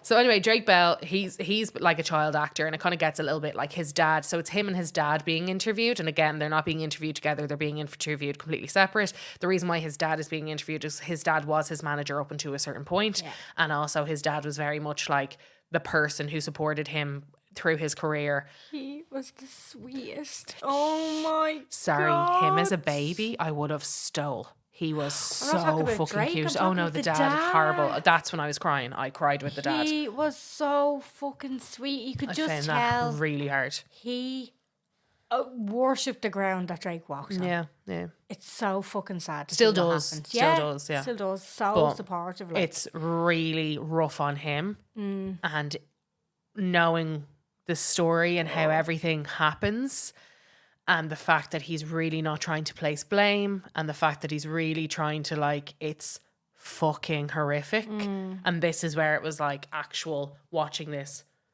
tears streaming down like really hard. So it kind of basically sets up that, so Drake starts acting 5. He was in Jerry Maguire. He was in, I didn't realize he was in Jerry Maguire. That's mad. right. He was in loads of stuff. Commercials and bits and bobs, and it kind of just sets up like, Seinfeld, yeah, like he's the like Home the cute Improvement, and annoying yeah. kid, and like the kind of, you know, he's always the same kind of character, isn't he? But anyway, it kind of sets up. So he does this. He's looking for more steady work, and he gets cast on the Amanda Show. I think he might have done like 1 or 2 bits, and all that. All that seems to be like a precursor into the Amanda Show. Yeah. I think he had done bits and bobs. Anyway, Dan Schneider was very happy with him and offered him this role. So there was like 3 key people in the Amanda Show. It was Amanda Bynes, Drake Bell, and Giovanni. Yeah. Yeah. He was the geeky kid with the glasses and the step hair. Who? Oh no, not No, Giovanni. Sorry, not Giovanni. Who did Giovanni play? Giovanni Samuels. I'm trying to place him. I'm talking Her. about the other fella. Her. Giovanni. Sorry, yes. Giovanni, yes. No, sorry, I'm talking about the geeky fella, you know, the Oh yeah, him. He's Sullivan. Kyle Sullivan. Kyle Sullivan, yeah. He's I'll never ever, like when he's talking about the sugar and coffee sketches. Like violent. Anyway, that's more about like the abuse of child. Like they made them work way too late and made them do fucking insane things. And anyway, that's so. On this, at that point in time, Nickelodeon moves from Paramount to Nickelodeon on Sunset, and that's kind of when.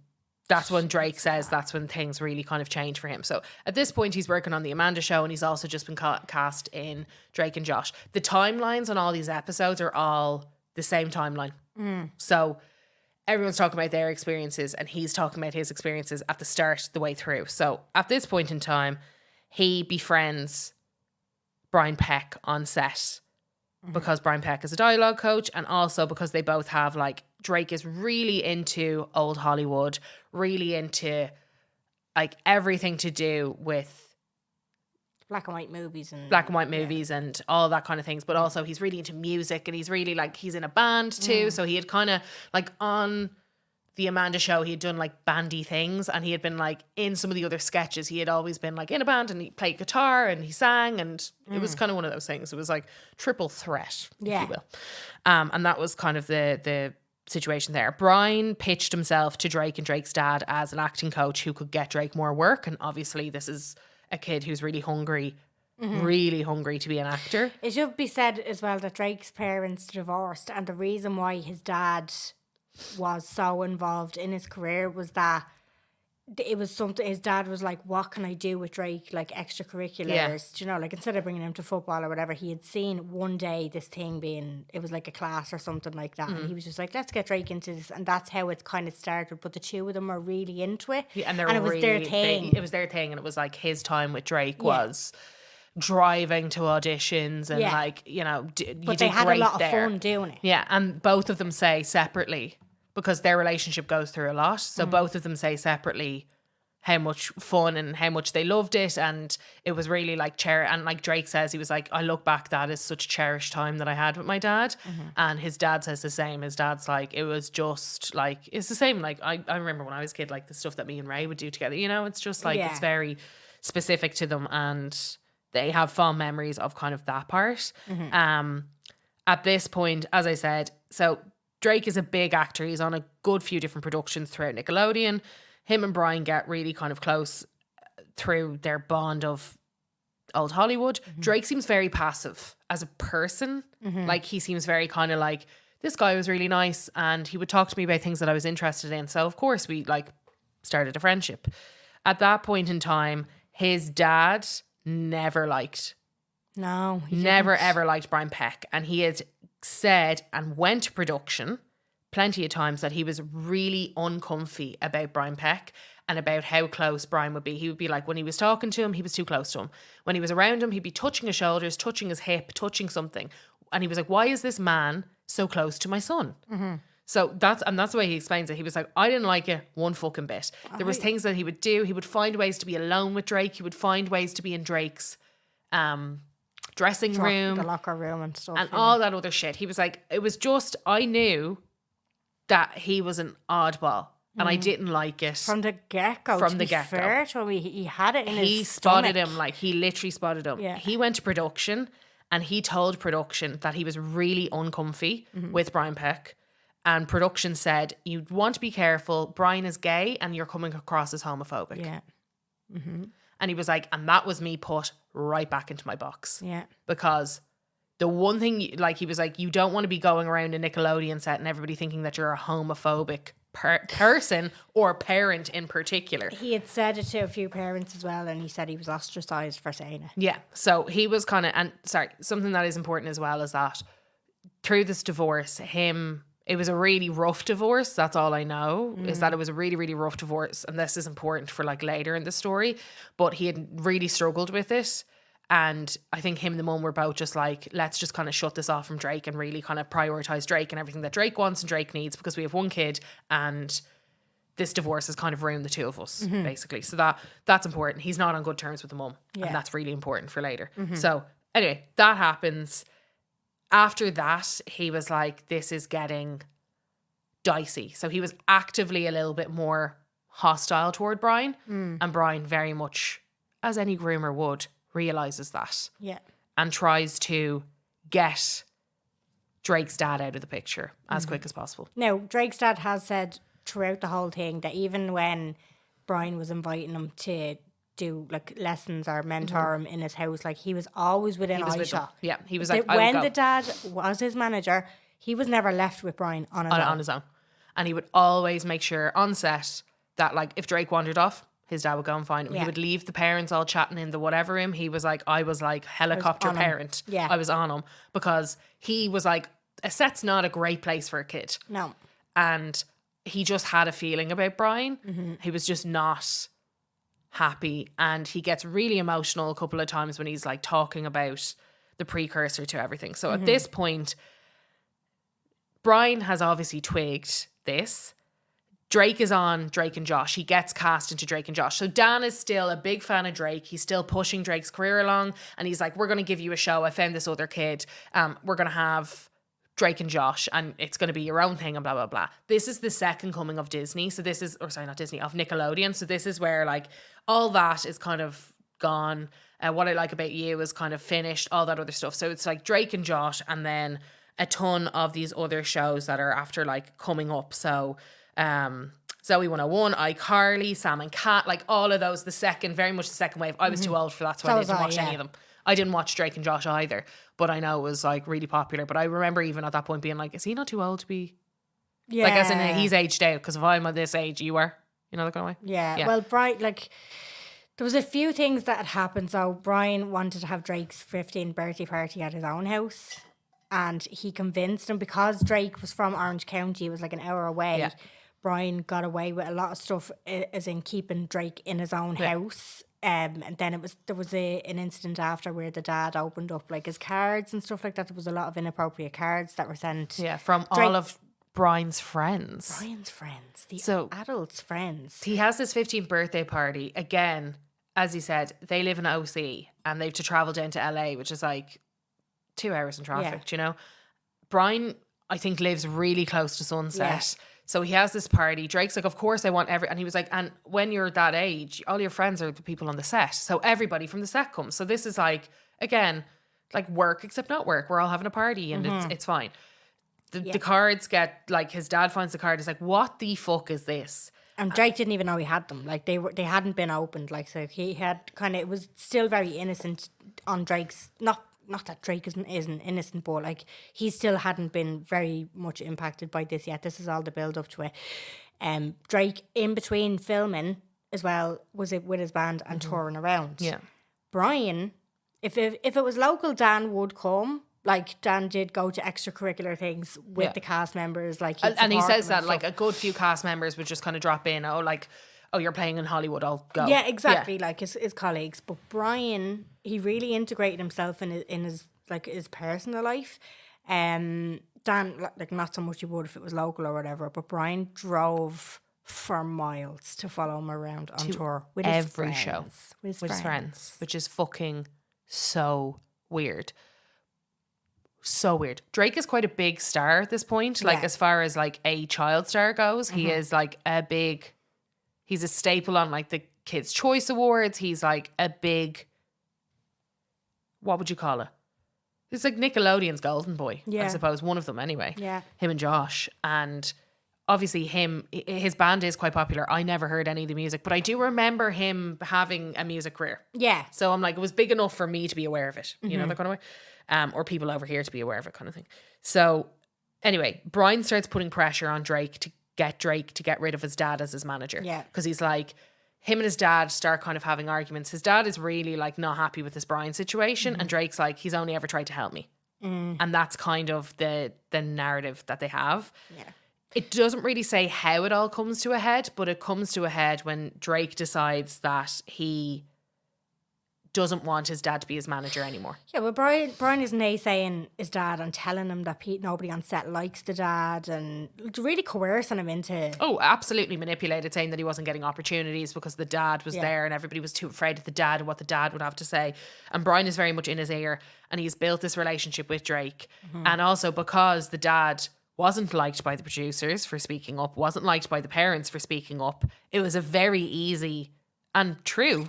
Yeah. But like, obviously we know now the dad was absolutely On the button. on the button and on the money. Yeah. So at this point in time, the dad gets a call from Drake and he's like, I don't want you to be my manager anymore. I'm going to move in with mum and mum is going to take over my management. Yeah. The dad is very much like, how can I deny that? It's his mother. Yeah. And we had such a bad divorce that I can't do anything about this. I'm heartbroken. And I just thought it was like, again, he was like, I just thought it would be one of those things where, like, you know, in a couple of years' time, Drake would have a realization and, you know, everything would get, like, he was like, what can I do at this point? I have to step down. I have no rights. Like, I can't be like, no, I'm staying your manager, when he's saying, no, mum's going to be my manager. So it's not as if it was like, Brian's going to be my manager, because then you'd be Yeah. able to be like, no, he fucking isn't. Exactly, yeah. He's going, no, I don't want you as my manager anymore. I want mum as my manager. Brian got into the mom's head about this as well, and he had the dad investigated for like financial, Yeah. taking advantage of him financially. Now, nothing came of it. Obviously, the dad hadn't been taking advantage of Drake. He only ever had his best interests at heart. But there was enough seeds planted at this point. Like, It's what the so- fuck? So And horrible. Drake is so upset talking about this portion where he let his dad go and strained the And relationship. the dad, oh my God. It's so fucking heartbreaking. And like, I think the producer asks at one point, oh, what does he ask him? And the dad just like sobs. Oh, this one, no, well, that was because he had heard what happened with Brian Peck, but didn't know it was Drake yet. Oh yeah, sorry, that was. So that was that. No, but he basically said, right, well, I wasn't going to argue with this, so I handed over all the paperwork got to do with Drake's career, but I gave her one condition: Drake was never to be let out of eyesight when he was around Brian Peck. Peck. That was the one condition he wanted. Now, so Drake starts getting managed by the mum, and already, well, I don't blame the mum as such. I kind of blame Brian on this because she... Brian's a very good manipulator. He's a good an manipulator. incredible manipulator. He was obviously taken on. He was just like, oh, don't worry. She was like, didn't like driving. I'll offering to do all of these runs, like go out and collect him, bring him back, that kind of thing. He pitched it that he was really invested in Drake's career and that like he would do these things because he was doing them anyway. So again, Drake lived in the OC. The mum didn't like driving. It is a nightmare to drive in LA, so she didn't want to keep going back and forth. The dad obviously was like... Didn't know about this though. No, but the dad was happy enough to do it when he was doing it. The mum was not happy enough. So at this point, Brian, again... We don't get the mum side of things. No. So we can only speculate, which is kind of shit. But how can you... I can see how it happens. It's mad considering that the dad had like warned her. Yeah. But then they didn't have a great relationship, and he had really set it up that the dad was being looked at as someone who was interfering in Drake's career and not helping it. Yeah. So there's so much behind it. It's horrible. I know. And it's so horrible to see like how broken the family is. I know. Because of this man. Like. Because of this man, but also how much grief that they all have and how much blame, how easy the blame is. Yeah. You know, because anyone in any of those three can point fingers. Like the dad having to reconcile that his ex-wife and the mother of his kids let this happen under her management, but also did he do enough? Was he convincing enough? You know, it's like there's such a mental, and you can see they're all heavily therapized. Oh yeah. Thank God. And Drake speaks a lot about that, particularly in the final episode. But at this point, Brian kind of takes over as being like his manager, but also his like supervisor and his chaperone. Yeah. There's a few times where obviously the distance between Drake's home and the studios are like a good bit away, and you say 2 hours with traffic, so you're talking not far enough away to be like staying in hotels or whatever, but still far enough for it to be a fucking hassle to go back and forth. So he's doing auditions, he's doing like the pilot rehearsals, so it transpires that Brian has suggested that he stay in his house rather than like work late, get up early the next morning. It's easier to just stay in his place. That starts happening where he stays over, and he's brought him to Disney in between filming shoots. And this is another thing. So he builds this kind of relationship where Drake loves Disney, and Brian's like, "Let's go to Disney," and you're a teenager, like a young teenager. You're like, "Fucking yeah, let's go to Disney." Like an adult wants to bring me to like my favorite thing ever, and again, they enjoyed each other's. Like this is something they like. Again, really inappropriately now, but he had built up this rapport with him where he enjoyed being around him. He saw him as like a helping career guidance figure, and Brian again had all of these connections and had really like sold this story, you know? So at this point he starts saying that's how he ends up, because in my head I was like, how the fuck is it on set? Is it whatever? Because that was like, I was like, how does he start assaulting you? Obviously because he has him staying over in his house. So Drake just says at one point, it wasn't immediately. It was like halfway through. There was one morning he wakes up and he's being assaulted. And he doesn't detail it. He just says he wakes up and he is being assaulted. And this continues to happen then after the first time more frequently. And Brian consistently apologizes after every time that it happens. So, well, the way I picked it up was that one morning, like throughout all of this, he was sleeping on the couch. He woke up. Brian was committing SA on him. Drake, he just froze in shock. He didn't know what to do. He felt trapped. He couldn't just ring his mum and tell her what had happened and said like, I'll wait here for you to pick me up or whatever.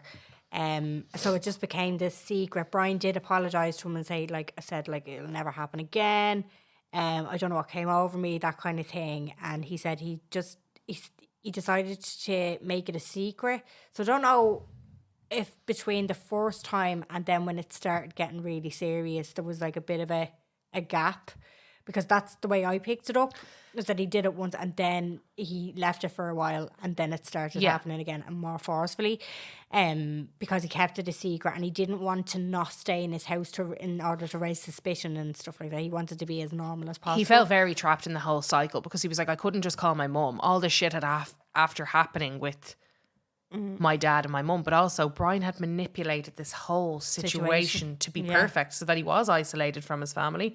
He couldn't really call his mum and be like, oh, turns out dad was right. Yeah. He felt like he couldn't do that. Brian was now his number one chaperone and manager and guardian, and was the person who was very tied to his career. The most important thing in Drake's life at this point in time is his career. And that's how he kind of ends up in this abuse cycle. Yeah. And how he stays in this abuse cycle for a while. He won't detail it in camera. We've already mentioned the allegations. Well, he doesn't. The allegations that he's charged with, because it obviously came out in court, because he said like eventually when it all comes out, having to relive it and tell it is fucking excruciating. But he basically... that was another thing. I don't like when the producers like ask him about it and they're like, so what? And he was like, okay. And he basically just says, he goes, think of the worst things that you could do to a person. Think of the worst sexual assault that you could do to a person, and I'll nod. Yeah. And they don't. He said... He's like, I can confirm if it happened. No, he doesn't. He just said, it's that. I'm pretty sure he said something if I could confirm it. No, he wasn't going to get into it at all. He wasn't going to confirm it tonight. He just said, imagine the worst thing. Well, it's all detailed in the fucking... It. Yeah. I know. It's supposedly in the court documents or whatever, but he just said it's too... Was it aggressive for camera, or he didn't feel comfortable saying it? He was like, this is like... I can't say this on camera. Like, he was like, this just doesn't feel real. Yeah.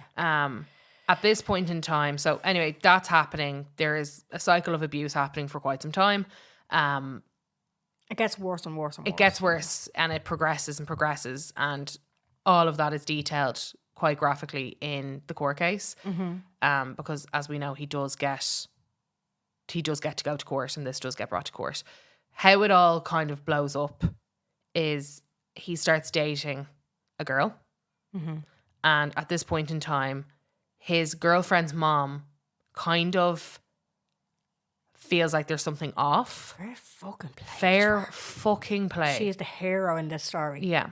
So there's one incident that like sets everything off. So she had like, she says now, again, we don't hear from her, but he says she had her heckles up from day one. She didn't like the relationship that he had with Brian. And obviously he was in the girlfriend, so he starts staying over more and more in the girlfriend's house. He felt safe there. Because he feels a lot safer there, and also because he's trying to get away from Brian. And this is another house that he can stay in. Now, I know that I cannot remember I think, again, there's speculation. I don't think there's any like confirmation. She was an actress too, the girlfriend. Oh yeah, I didn't know who she was. There wasn't much mentioned about it. I think like she was either an actress or someone in in those kind of circles. So again, I think that would have helped the mom kind of twig what was normal and what wasn't. Yeah. Kinda. So at this point, like the girlfriend's mum is now like, I don't like this relationship with Brian. She kind of quizzes Drake about it a little bit. He's like, well, it was after a particular. So Brian was ringing him non-stop and he was ignoring him. This is what happened. This is what blows everything up. And like there was I don't know if this was before or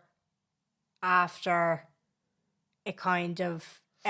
He doesn't really confess to the girlfriend's mom, but like he's in his ear. Brian is in Drake's ear, trying to convince Dan to make him the dad in Drake and Josh. Sorry, that's like, So this kind of thing. The Disneyland thing happens. So he's in the girlfriend's house. Yeah. He's supposed to go to Disneyland with Brian. Fucking weird. Brian will not, like, his phone's going off. It's not stopping. The mum is like in the house with them. Yeah. And she's like, the fuck is going on? Then Brian calls the house phone. Yes. And after that happens and Drake gets on the phone, he's like, what are you doing? He was like, yeah. And he tries to play it down. He's like, I'm trying to not, and like Brian is furious on the phone. Like we are hanging. And he's like, no, I'm just chilling. I'm in whatever her name is. Must have double booked. It's like, must have double booked. But like the mum is like, yeah. Interesting. So, and then he hangs up and then Brian keeps ringing again. Like, that's when the mum pulls him immediately and is like, what the fuck is going on? He confesses to the girlfriend's mum. No, he doesn't. He plays it down. Well, she brings him to therapy the next day. So He's like, oh yeah, that's a little bit weird. It's getting a little bit weird now. And then she decides to bring him. She rings Drake's mum and says, I'm gonna bring him to therapy.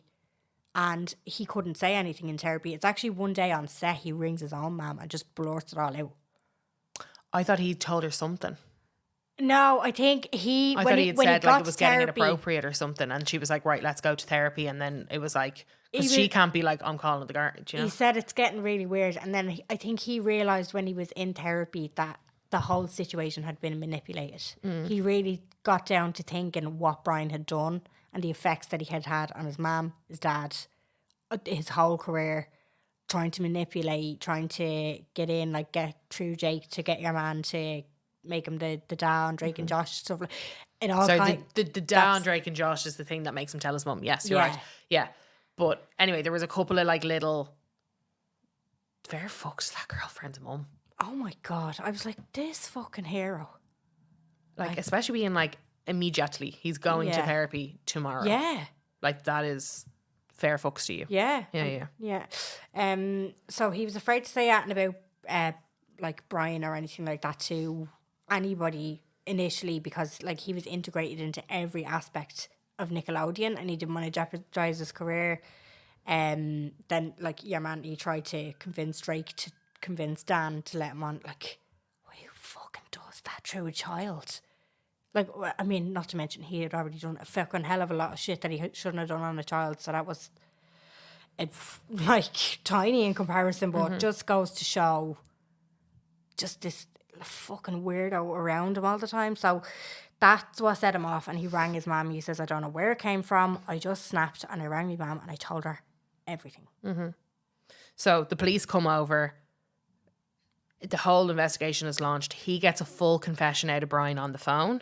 Yeah, so they set up a recording device. Yeah. He says that like the investigation was brutally had to like reiterate everything that had been said, detailed each assault word for word. He had to ring Brian and get him to admit what he had done. It was a sting operation essentially. They had set up a recording thing, and while Brian was on the phone, he admitted it, got the full confession out of him, but he kept asking, Are we being recorded? yeah. He's like, what's going on? Are we being recorded? Kind of thing. But I think Drake, I can't remember why way he plays it, but he plays it. He's like, I'm just really he calls him. He's like, I'm really struggling with what you've done to me, and I feel like kind of basically makes it out like I might tell people. Yeah. So he's like, whoa, the pony, and that's how he ends up getting the confession. It's not just like, yeah, let's talk about it. I think it's like there is a bit of manipulation on Drake's side, obviously, of trying to get the confession out of him. Thank fuck. Yeah. Because he ends up getting a full confession, and that's how he gets it. But Brian does keep asking, Are we being recorded? Then at that point, full investigation. This all happens. Court case goes down. He testifies in court. Something that is Oh God, this is brutal, isn't it? so fucked up. So Yeah. the court documents are sealed. He is named as John Doe. He's never known as who he is. When he goes to court, he says Brian's side at court is completely full. On his side, it is just him, his mum, and his brother.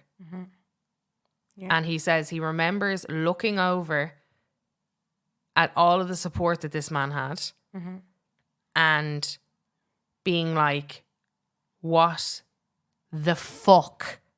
And in his head, he's like, this is so insanely wrong because this is really fucking serious.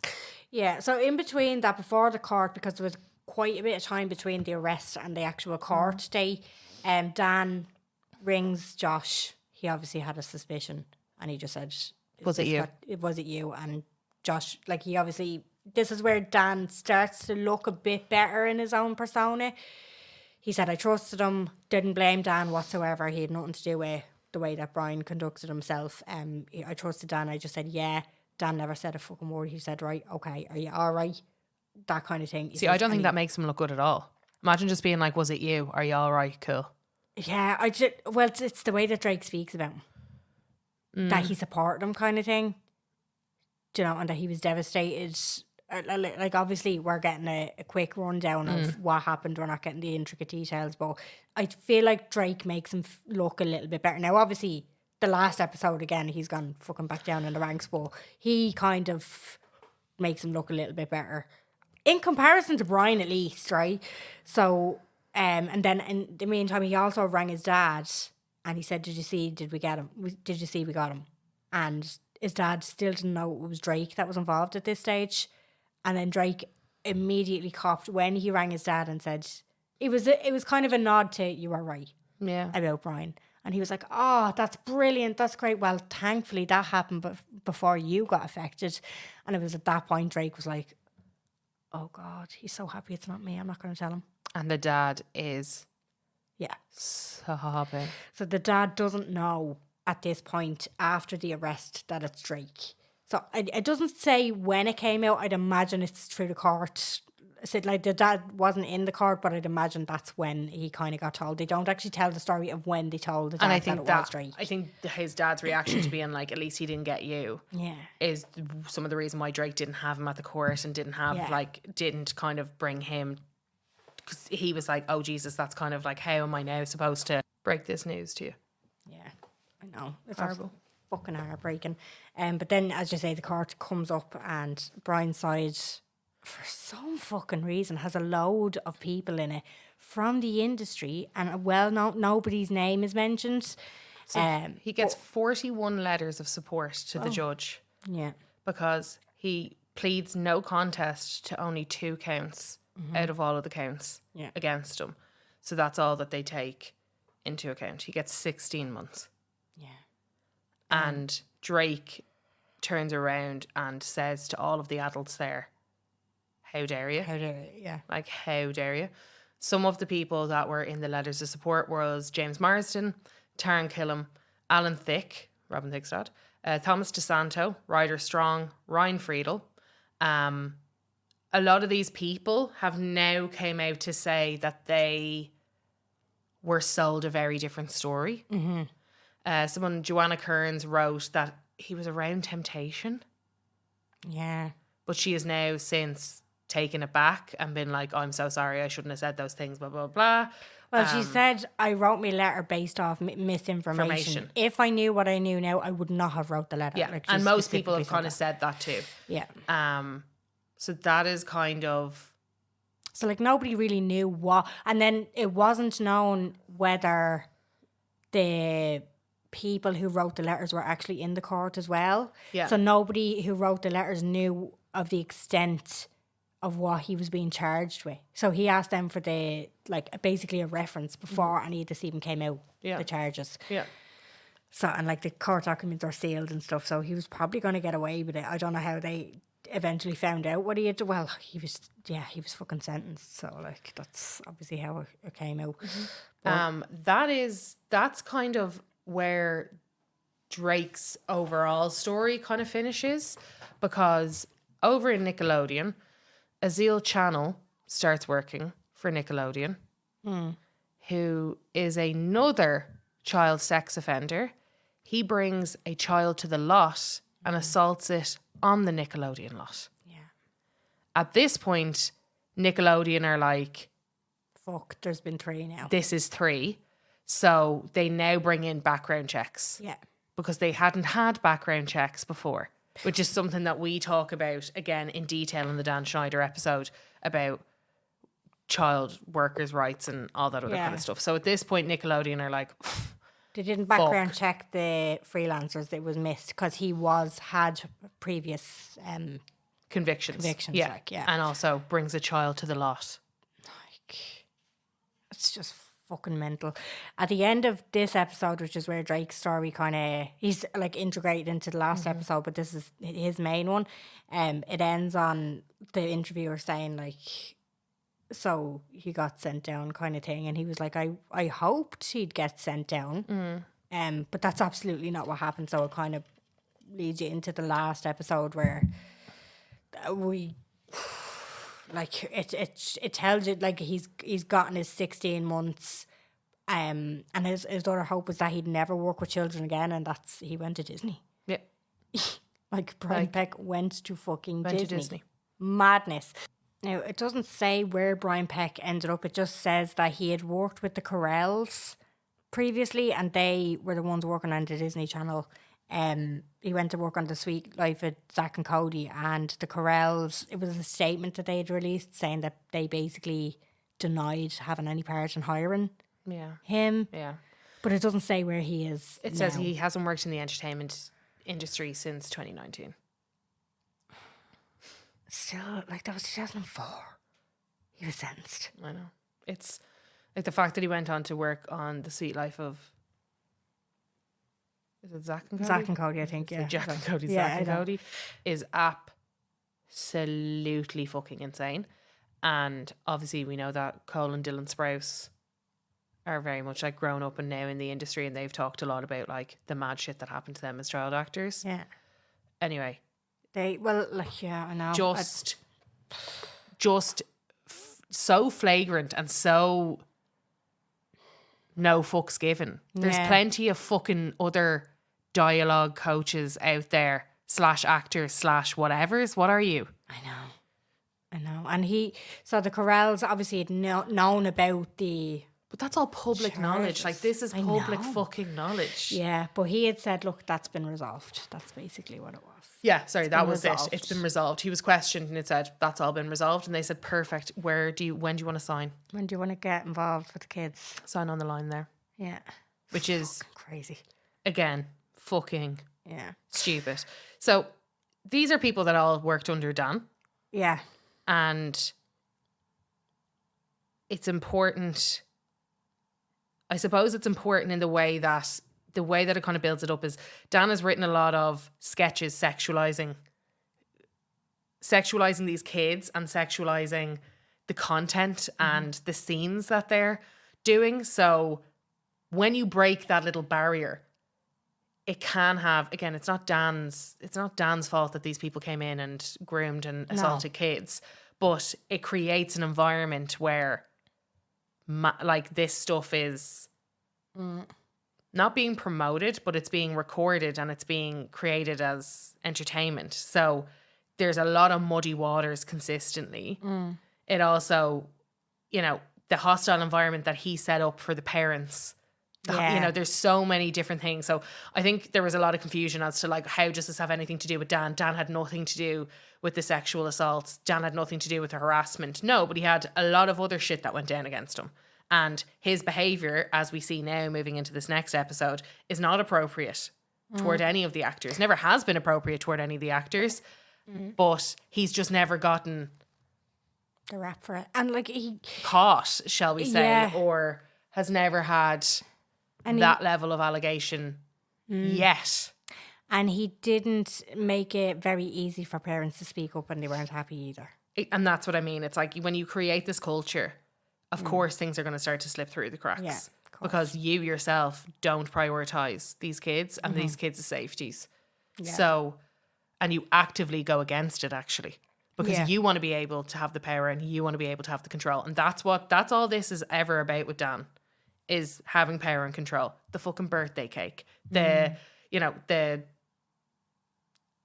saying I don't make good on my bets. Yeah. Like all of these little things, his ego drives Yeah. this like manic set, and also all of these horrific things that happen to people on these sets. Yeah. You're the top bloke. You're the golden child. He gets a lifetime achievement award around the same time that the court case is happening, Yeah. and Drake has to go onto stage and present this to him. Now, as I said, Dan went on after he had his first kind of bout of shows. He comes back and he has even bigger ones. And at this point, Disney are up their arses with Camp Rock and Wizards of Waverly, Hannah Montana, Yeah. Wizards of Waverly Place, Sweet Life of Zach and Cody. So they have to get bigger and better. And that's why they're like, we have to bring back Dan. Like, Dan is the guy, Dan's the person, because obviously with the way that things finished with all that and What I Like About You and Amanda, he wasn't like that. No one loved having him around, but they were like, we need him. He's the cash cow. He's the golden boy. And that's kind of when he starts. He goes on, he creates Victorious. He creates Sam and Cat from Victorious, which is a spin-off. Zoe 101, obviously an iconic show with Jamie Lynn Spears, and then iCarly. So Sam and Cat is a spin-off then from iCarly. Yeah. So he's like he's ruining he's ruling the tweenie world essentially. But he's a big tech head. So he's the kind of first person they say that gets really into this like behind the scenes content, putting stuff up on YouTube, putting like bits and bobs up on Facebook, being online in the communities, listening to the feedback. He's a real lover of it, and he starts vlogging, shall we say, his bits and bobs around. And through this vlogging is when he starts doing these weird little sketches that aren't part of the main show, but are like Ariana Grande putting her foot in her mouth, squeezing the potato, the water, chucking the water over her face with her like upside down. No, that on the wasn't for bed. personal. No, that was in it. But did they? I thought that was in vlogs. I thought that was in like a after show or a part show. The premise of the shows was that they were internet shows.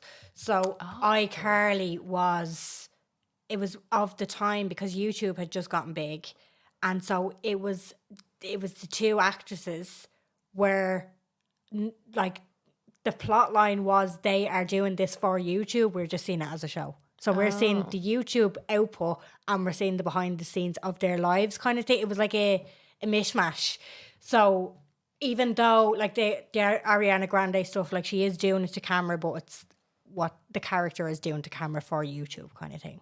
Okay. If you get me. It wasn't Dan using it on his camera for his YouTube, if you get me. This was still being put out on Nickelodeon. Oh, perfect. Yeah. I thought it was behind the scenes. No, like when she was juicing extra the potato, content. no, that was for kids. So that's why the whole thing was like, these innuendos are so wrong. They're not for kids. Who are they for? Yeah, and that's when there's like, so he has Zoe 101. We all know from, we did Jamie Lynn Spears' book on Patreon. We go through that whole situation. There's an actress called Alexa Nicholas. So this is where we have kind of like another group of actors kind of come in. So Alexa Nicholas, she is cast in Zoe 101, and she says like her character was like for the male gaze. It's for the boys, yeah. She was like, I'm for the boys. That was it. I talk about boys and how to get boys' attention and how to be cool around boys and all this other stuff. But she's put into quite a few weird scenarios and content to shoot that she feels pretty uncomfortable, considering that her character is so boy crazy, boy mad. Like, and in it, there is one particular shot where she's trying to open like a froob, or what the fuck would you call it? Yeah, like a like fruit, yeah. Cooler Pop or something. Cooler Pop, but it's like more of a jelly consistency. And she opens this. Like, Dan is so excited for this scene. He can't believe it. And like, she's like, this is really weird. And essentially it shoots goo. So they all like, they stop. She can't open it. It looks like she's trying to open it. And then it like flips to Jamie Lynn. And Jamie Lynn is getting this Goo on her face. goo squirted on her. And all of the men are like laughing and guffawing and going, that's the cum shot. Yeah. She didn't know what it was. She didn't know what it was. So she was like, oh. Okay. She's like, then when I'm older, I find out what a cum shot is, and I immediately think of that scene, and I feel very, very fucked up about it. Yeah. And that's what I mean about this constant, like, it's like this realization. She was like, where have I heard that before? Oh my God, oh my God, oh my God. And then it's like, it just trickles into this pattern. She actually, in Jamie Lynn's book, in Britney Spears' book, Britney Spears details that Jamie Lynn was a bully on set, and it is thought that it's Alexa. Because she kind of says she goes through a lot of depression, a lot of hard times. She's on the show for 2 years, I think it is. She hates it. And she's kind of like, I'm just kind of stuck in this world. And she was like, I didn't like anything about it. I wasn't getting on with anybody there. I got really reclusive, got really into myself. And I think that's also, it's a lot to do with fucking Dan, and Dan being a freak and putting her in bikinis and putting her into like all this kind of weird, like there was a lot of weird stuff. The costume designers also come on and say that there was requests that there was no need for consistently for all of the shows. Yeah. Of like what the kids would be wearing. And she has said like plenty of times, she was like, there's like, why am I in a bikini here? Why am I in the pool here? Why am I in the bath here? Why am I like, there's no need to have this scene. Yeah. Go this way. Yeah. And then it's like it flips back and forth between like them having to wear bikinis, and then scenes of Ariana getting water thrown on her putting the tomatoes in the bra, pouring the water on herself, juicing the potato, that kind of thing. And it's showing them looking back at this, and they're like, Like, who's letting and that's, I think that it should have been called episode 4, Who's This For? Yeah, exactly. There's an interview where Dan said people can't mess with him because he's the one who writes the scripts. That's really fucked up. So there's like a couple of different things. Like he inserts himself into scenes in a couple of the shows. Like there's one show and it's like, oh guys, it's Dan, and he's like, I want all of yous to do this, and they're like, oh no, he is a god. Yeah, He's writing this. I know. About himself. I know. He is literally getting this written into the script about himself. So he very much has positioned himself this kind of way. And even at his Teen Choice, like when he gets his Lifetime Achievement at the Teen Choice Awards, that was in 2014, I think it was. Yeah. And or maybe even later actually, 2014, I think. And it's all very fucking weird. So anyway, these are just other weird things that he's doing. At this point, Sam and Cat is a spin-off from iCarly and is one of their more popular shows. And that is Ariana Grande and Jeanette McCurdy. Jeanette McCurdy covered her whole book. She is a big part of this. A lot of people are saying she will be in some of the later episodes of this. She's not in this, but they do detail her a lot because at this point, Jeanette McCurdy is like one of their stars. And she is one of the people, like in her book, you can see that she was very amenable as a child actress. Like she was there to do the job. That was like what she was trained to do by her mother. And there's like so much more to that whole story. Her mum passes away. She comes back to work 1 week later. A week later, yeah. And Nickelodeon freak the fuck out. Yeah, well, that's when they start looking at stuff and starting internal investigations because, like, that's not normal. Was she pressured into it? Is this how fucking robotic? Like, what was the reason? So that's why they started investigating Dan. Yeah, so that's when they're kind of like, there've been a lot of gripes and a lot of kind of things and comments passed and stuff said about Dan and Jeanette McCurdy wasn't at that. She wasn't at the Kids' Choice Awards either. So she was the only person. She was one of their biggest stars. Yeah. And she didn't come to give him the award. Drake did, everybody did. But Jeanette is quite noticeably absent. She doesn't talk about him in her book, but she talks about the creator. Yeah. And it is, everybody knows it's pretty much Dan. Yeah. And she says about like, you know, how he kind of favoured Ariana Grande because she was more his kind of style and she would kind of go along with a lot more things. Jeanette would be a bit more like, why am I doing this? And there was a bit of that.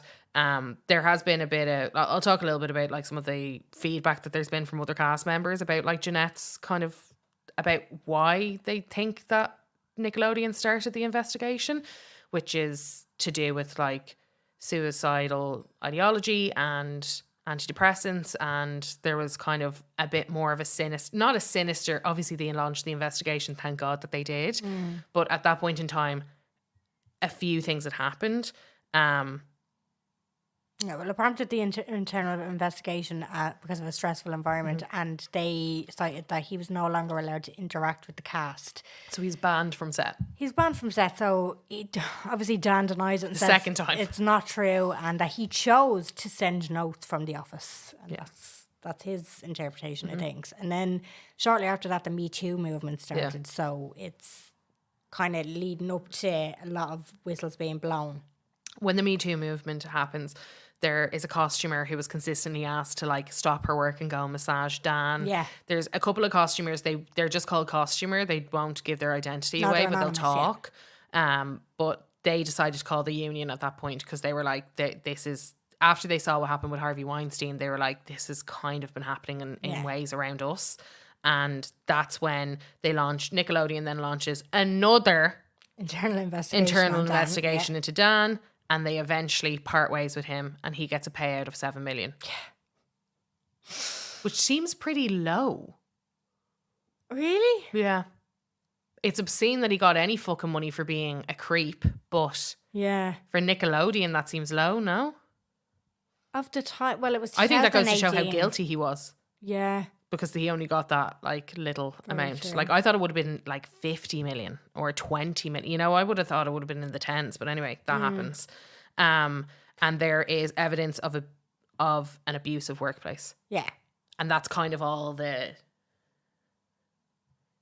detail. Like there's obviously like much bigger details, but that's kind of all the details. It's just like abuse in the workplace is what he is taken down for. Now there's a quick a quick kind of statement within all of that, whereas like there was no physical abuse or anything like that, but there was definitely abusive behaviour in the workplace. And Dan says that's not the reason why him and Nickelodeon split, but he does admit that he'd do it differently today. And that was just a top line statement that was kind of brought out at the time of it happening.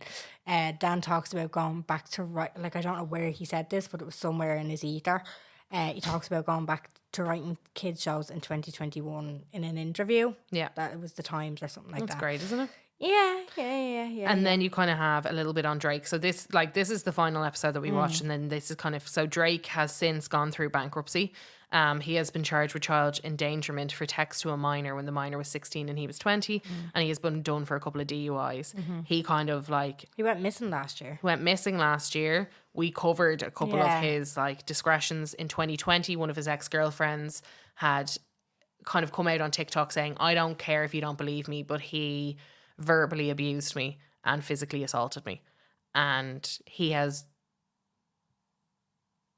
disregarded all those claims. He said that that's not what happened. He said there was a lot of misinformation or something like that, didn't he? Yeah, he's kind of like, look, what happened to him? Yeah. Insanely fucked up. Yeah. It doesn't excuse the abused being an abuser. Yeah. But it gives more pattern to what actually went down. Again, not an excuse in any unacceptable, not an excuse. Yeah. But there is, it's like you can see in that he says himself, he has tried to prioritize therapy, and he has really tried to prioritize building like his relationship back with his dad. Him and his dad at the end of it kind of, yeah, he's like on screen together, kind of walking off. And the dad goes, well, at least that's over now. And he goes, yeah, for now. Yeah. And that's really sad. I know. Yeah. So again, like, this is taking Drake out of all of the things that he has done, unfortunately, to other people. Yeah. Which has probably been more than likely a response of his own abuse. Yeah. But it's more about like his story and what happened to him, and particularly for somebody who was so high profile. Yeah. And like a golden boy, and someone who was seen as like a Dan Schneider pet. Horrific. Like no protection, as we know. No fucks given for any of the kids. Yeah. Really, really tough. There is an episode 5, so people think and have been speculating that the episode 5 will be Victoria Justice.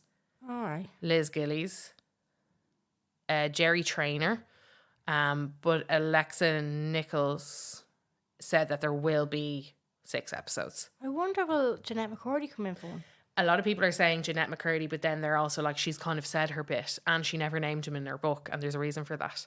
Okay. Like, she was asked to settle. Like, she put in charges against, I don't know if it was Dan directly, and they tried to get her to sign an NDA and stuff before, and she said no. But still, in her book, she still didn't name him by his name. So I don't know. Like, that's a personal choice. Obviously, she has really kind of changed the landscape for a lot more child actors, and might be one of the main reasons why they decided to do a little bit more into this documentary. But like, it's so, like, her book is brilliant. Like, there's a reason why it's a bestseller all over the world. Her book is brilliant. The audio book is brilliant. She's a great narrator.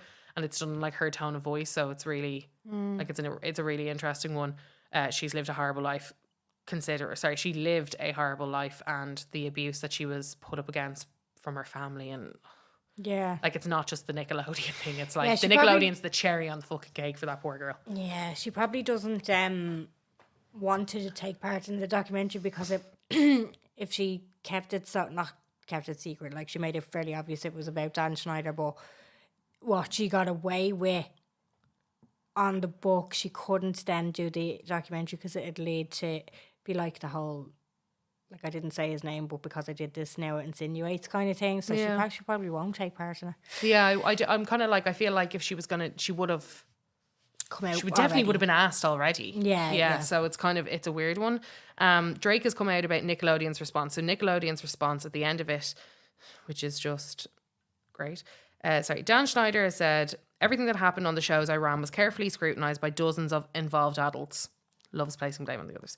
All stories, dialogue, costumes and makeup were fully approved by the network execs on 2 coasts. A standards and practices group read and ultimately approve every script. The programming execs reviewed and approved all episodes. In addition, every day on set, there was always parents and caregivers and their friends watching us rehearse and film. Nickelodeon has come out and said, in response to producers' questions, Nickelodeon stated that it investigates all formal complaints as part of our commitment to fostering a safe and professional workplace. We have adopted numerous safeguards over the years to help ensure we are living up to our own high standards and the expectations of our audience. So Drake Bell has since came on and he has said about Nickelodeon's response, there's a very well tailored response saying learning about his trauma.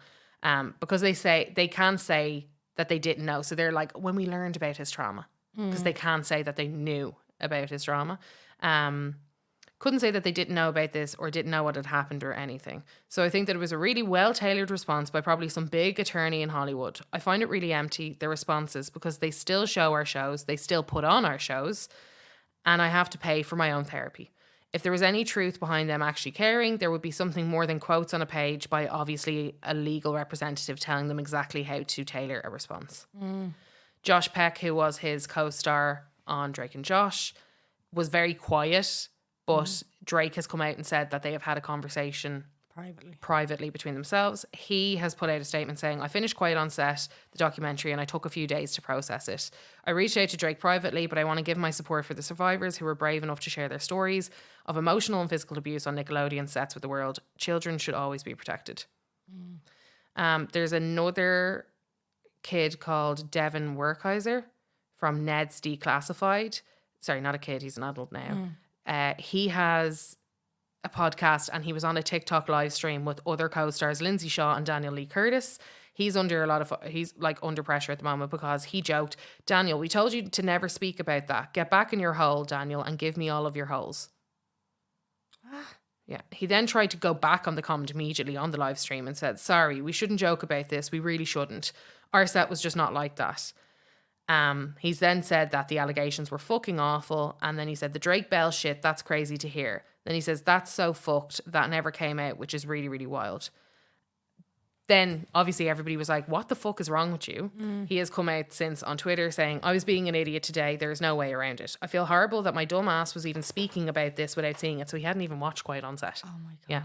He said, I watched Quiet on Set tonight and I'm horrified by the gravity of what Drake and others share. Truly heartbroken about what my fellow actors went through. I can't believe they were not protected. I feel sorry for compounding any hurt. Then Jack Salvatore, who was on Zoe 101, he has came out and there was a film called Zoe 102. Did you know this? Yeah. Zoe 101 was one of the fucking weirdest looking shows. It seemed Australian. It seemed like H2O. I don't know. It gave me fucking weird. It was because it wasn't on a set. It was on location. Oh, okay. They obviously don't do it well. No, they don't. It was weird. You're right. You're actually right. I never thought of it that way. It was so flat. It was like shiny. It was like you were like ready to rip. It was so weird. It was such a weird. It was it was a high school, wasn't it? Or like some kind of setting. It was like a boarding / high school, and it was like even their conversations. There was no canned laughter, so it was really flat. There was awkward silences between conversations. It was. If you go back and watch that now, also Jamie Lynn can't act. She cannot. She cannot. It was because she was Britney Spears' sister. Even the cum shot thing, her like expression is so. She just like a little winces and kind of blinks her eyes, and it's really like. Yeah, it's an awful show. It's like not, that kind of over exaggerate, like, oh no, oh my God. Yeah. She just kind of stands there. It's really strange. Yeah. No, it's, if you go back and watch it, and I don't know how many seasons it got, I just know it was really popular because it was Britney Spears' sister. Yeah, that's obviously why. Yeah. Anyway, he comes on and says he worked as an intern also on iCarly, and he also worked in the writers' rooms and Sam and Cat and Victorious. He said it did a good job. Quiet on Set did a good job of exposing workplace toxicity on any Dan Schneider show, but he also brought up fresh allegations about Schneider. He said, can we talk about the massages? We could talk about the fact that we would literally count his gold coin collection in front of his crew who were living paycheck to paycheck. We could talk about how he would sometimes bring out a shotgun to scare one of the writers while they were working at his house. Oh. He also said that he had overheard high-level conversations regarding iCarly and Sam and Cat star Jeanette McCurdy. We could also talk about the high-level conversations I wasn't supposed to hear, about how Nickelodeon didn't want to recommend antidepressants for Jeanette McCurdy after her mom died for fear that she will kill herself and make the network look bad. Oh my But God. what I do want to talk about is never letting this stuff happen. This is an entire industry built on hope and dreams and adrenaline and wish fulfillment. That can be very dangerous. That can be a very dangerous thing for megalomaniacs to wield. He also says that he was a little afraid of his career being impacted because of his decision to speak out. But he said he's going to post the video anyway because if my silence ensures the perpetuation of environments I don't want to work in anymore, then what's the point of working in them? He also said that he wouldn't accept Schneider's apology until the producer sat down for a proper interview with real journalists instead of the actor Boogie, aka Bobby Bowman, who played T-Bo in iCarly. So that's the interview that Dan Schneider has done since. Right. With this guy, Boogie, T-Bo, whatever. Then Game Shakers, one of their stars, Madison Shipman, has defended him. Dan Schneider, by him. Okay. She said, many of the comments I've received in reference to my support of Dan Schneider has hurt my heart. The way our society judges somebody is disheartening to me. I'm going to always stand up for what's right for me, and my experience is my experience. She said she wasn't trying to discredit the experience of others who have spoken out, but she has added that the negative comments that were directed at her were completely unfair. I will always live my life with a pure heart, and I will speak up for the people that are in my corner. You should too. She also encouraged producers to focus on viable information, like Peck going to jail for paedophilia and being hired at Disney after his release instead of Dan Schneider. If Dan was guilty of anything other than some anger moments, which everybody has episodes of, then don't you think he would have been charged by now, she said. And then That doesn't make it morally right, though. No. You know? So Chris Massey, who is an actor on Zoe 101, has said that his story is going to be told by him and only from him because his mum has tried to come out and like basically get in on it. So he said, my story will be told from me, not from a parent, not from a friend, not from a co-worker, me and only me. Please stop messaging me about what my mum has said respectfully. So his mum came out and said she put the blame on parents of the children. Oh, God. So she said, I cannot thank Dan enough for the opportunity that he gave my son. Blame the parents, do not blame Dan. Okay. Yeah. The son obviously disagrees. Keenan from Keenan and Kel has also come out. And he has said that about it. He said, it's really tough for me. I can't speak on things that I didn't witness. He said that all of that negativity and kind of started happening outside of our tenure there. So he was like one of the first, because Keenan, like, that was like early Nickelodeon. Keenan Why and Kel. wasn't that mentioned? Well, Why did it start with all that? because that's when Dan Schneider came in. Oh, That was so- his first show, wasn't it? Oh, that was his first show. He was like working as like a part. he was on all that. That's right. Okay. He said all that negativity kind of started happening outside of our tenure there. I wasn't aware of a lot of it, but my heart goes out to anybody that's been victimized or their families, if you know what I mean. It's a good thing that documentary is out there and it's putting things on display that need to be stories that need to be told for accountability's sake. It's tough to watch because I have fond memories of the place and I have fond memories of my co-star and stuff like that. So to hear that they've gone through terrible things like that, it's just really, really tough. He said, I would openly encourage more investigations into any workplace that has children. It's supposed to be a safe place, you know. It's supposed to be a safe place for kids, and you hear all about that, and it's just like, how dare you? So, now, I think there's been a lot of people that have gone to, like, the older actors from, like, some of the other shows. Like, wasn't Melissa Joan Hart, wasn't she Nickelodeon and all that other kind of stuff? So I think there's been a little bit of kind of that going on. As we know, Dan himself has come out and had this interview with T-Boogie, T-Bo, whatever. He has that now embedded on his own website and embedded on the Schneider's Bakery website. So that's his production company. He has said he found it very difficult to watch all 4 episodes of the investigation. He said, facing my past behaviours, some of which are embarrassing and I regret. I definitely owe some people a pretty strong apology. He also says he's in favour of cutting jokes from his shows if viewers find them upsetting. Every one of those jokes were written for a kid audience because kids thought they were funny and only funny. Now we have some adults looking back at them 20 years later through their lens and they're looking at them and saying, I don't know, that's inappropriate. I've no problem with that. Let's just cut those jokes then out of the show.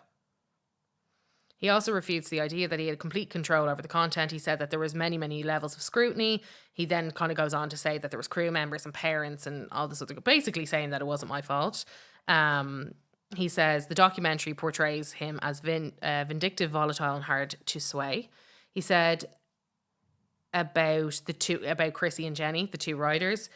He said he had nothing to do with paying the riders or determining their salaries, but noted that it was common practice for first-time riders to split salaries. He also admitted that it was wrong for him to ask for massages on set. So that's the one thing that he's been like, oh yeah, that's probably inappropriate. And he said that a few times, I think, over the years, because I think one of the first things with like Me Too was going on and all that other stuff. I think he's always like, even on our episode, like we covered the fact that he had been like, yeah, really sorry that I put people in the situation to give him massages.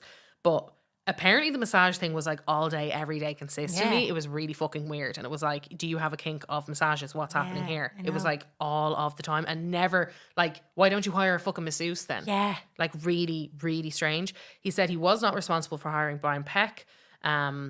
He said that he knew that Drake, obviously after he had asked Drake, that he knew that he was the one who had been assaulted. He said that he was absolutely devastated, more by that than anything that had ever happened to me in my career thus far.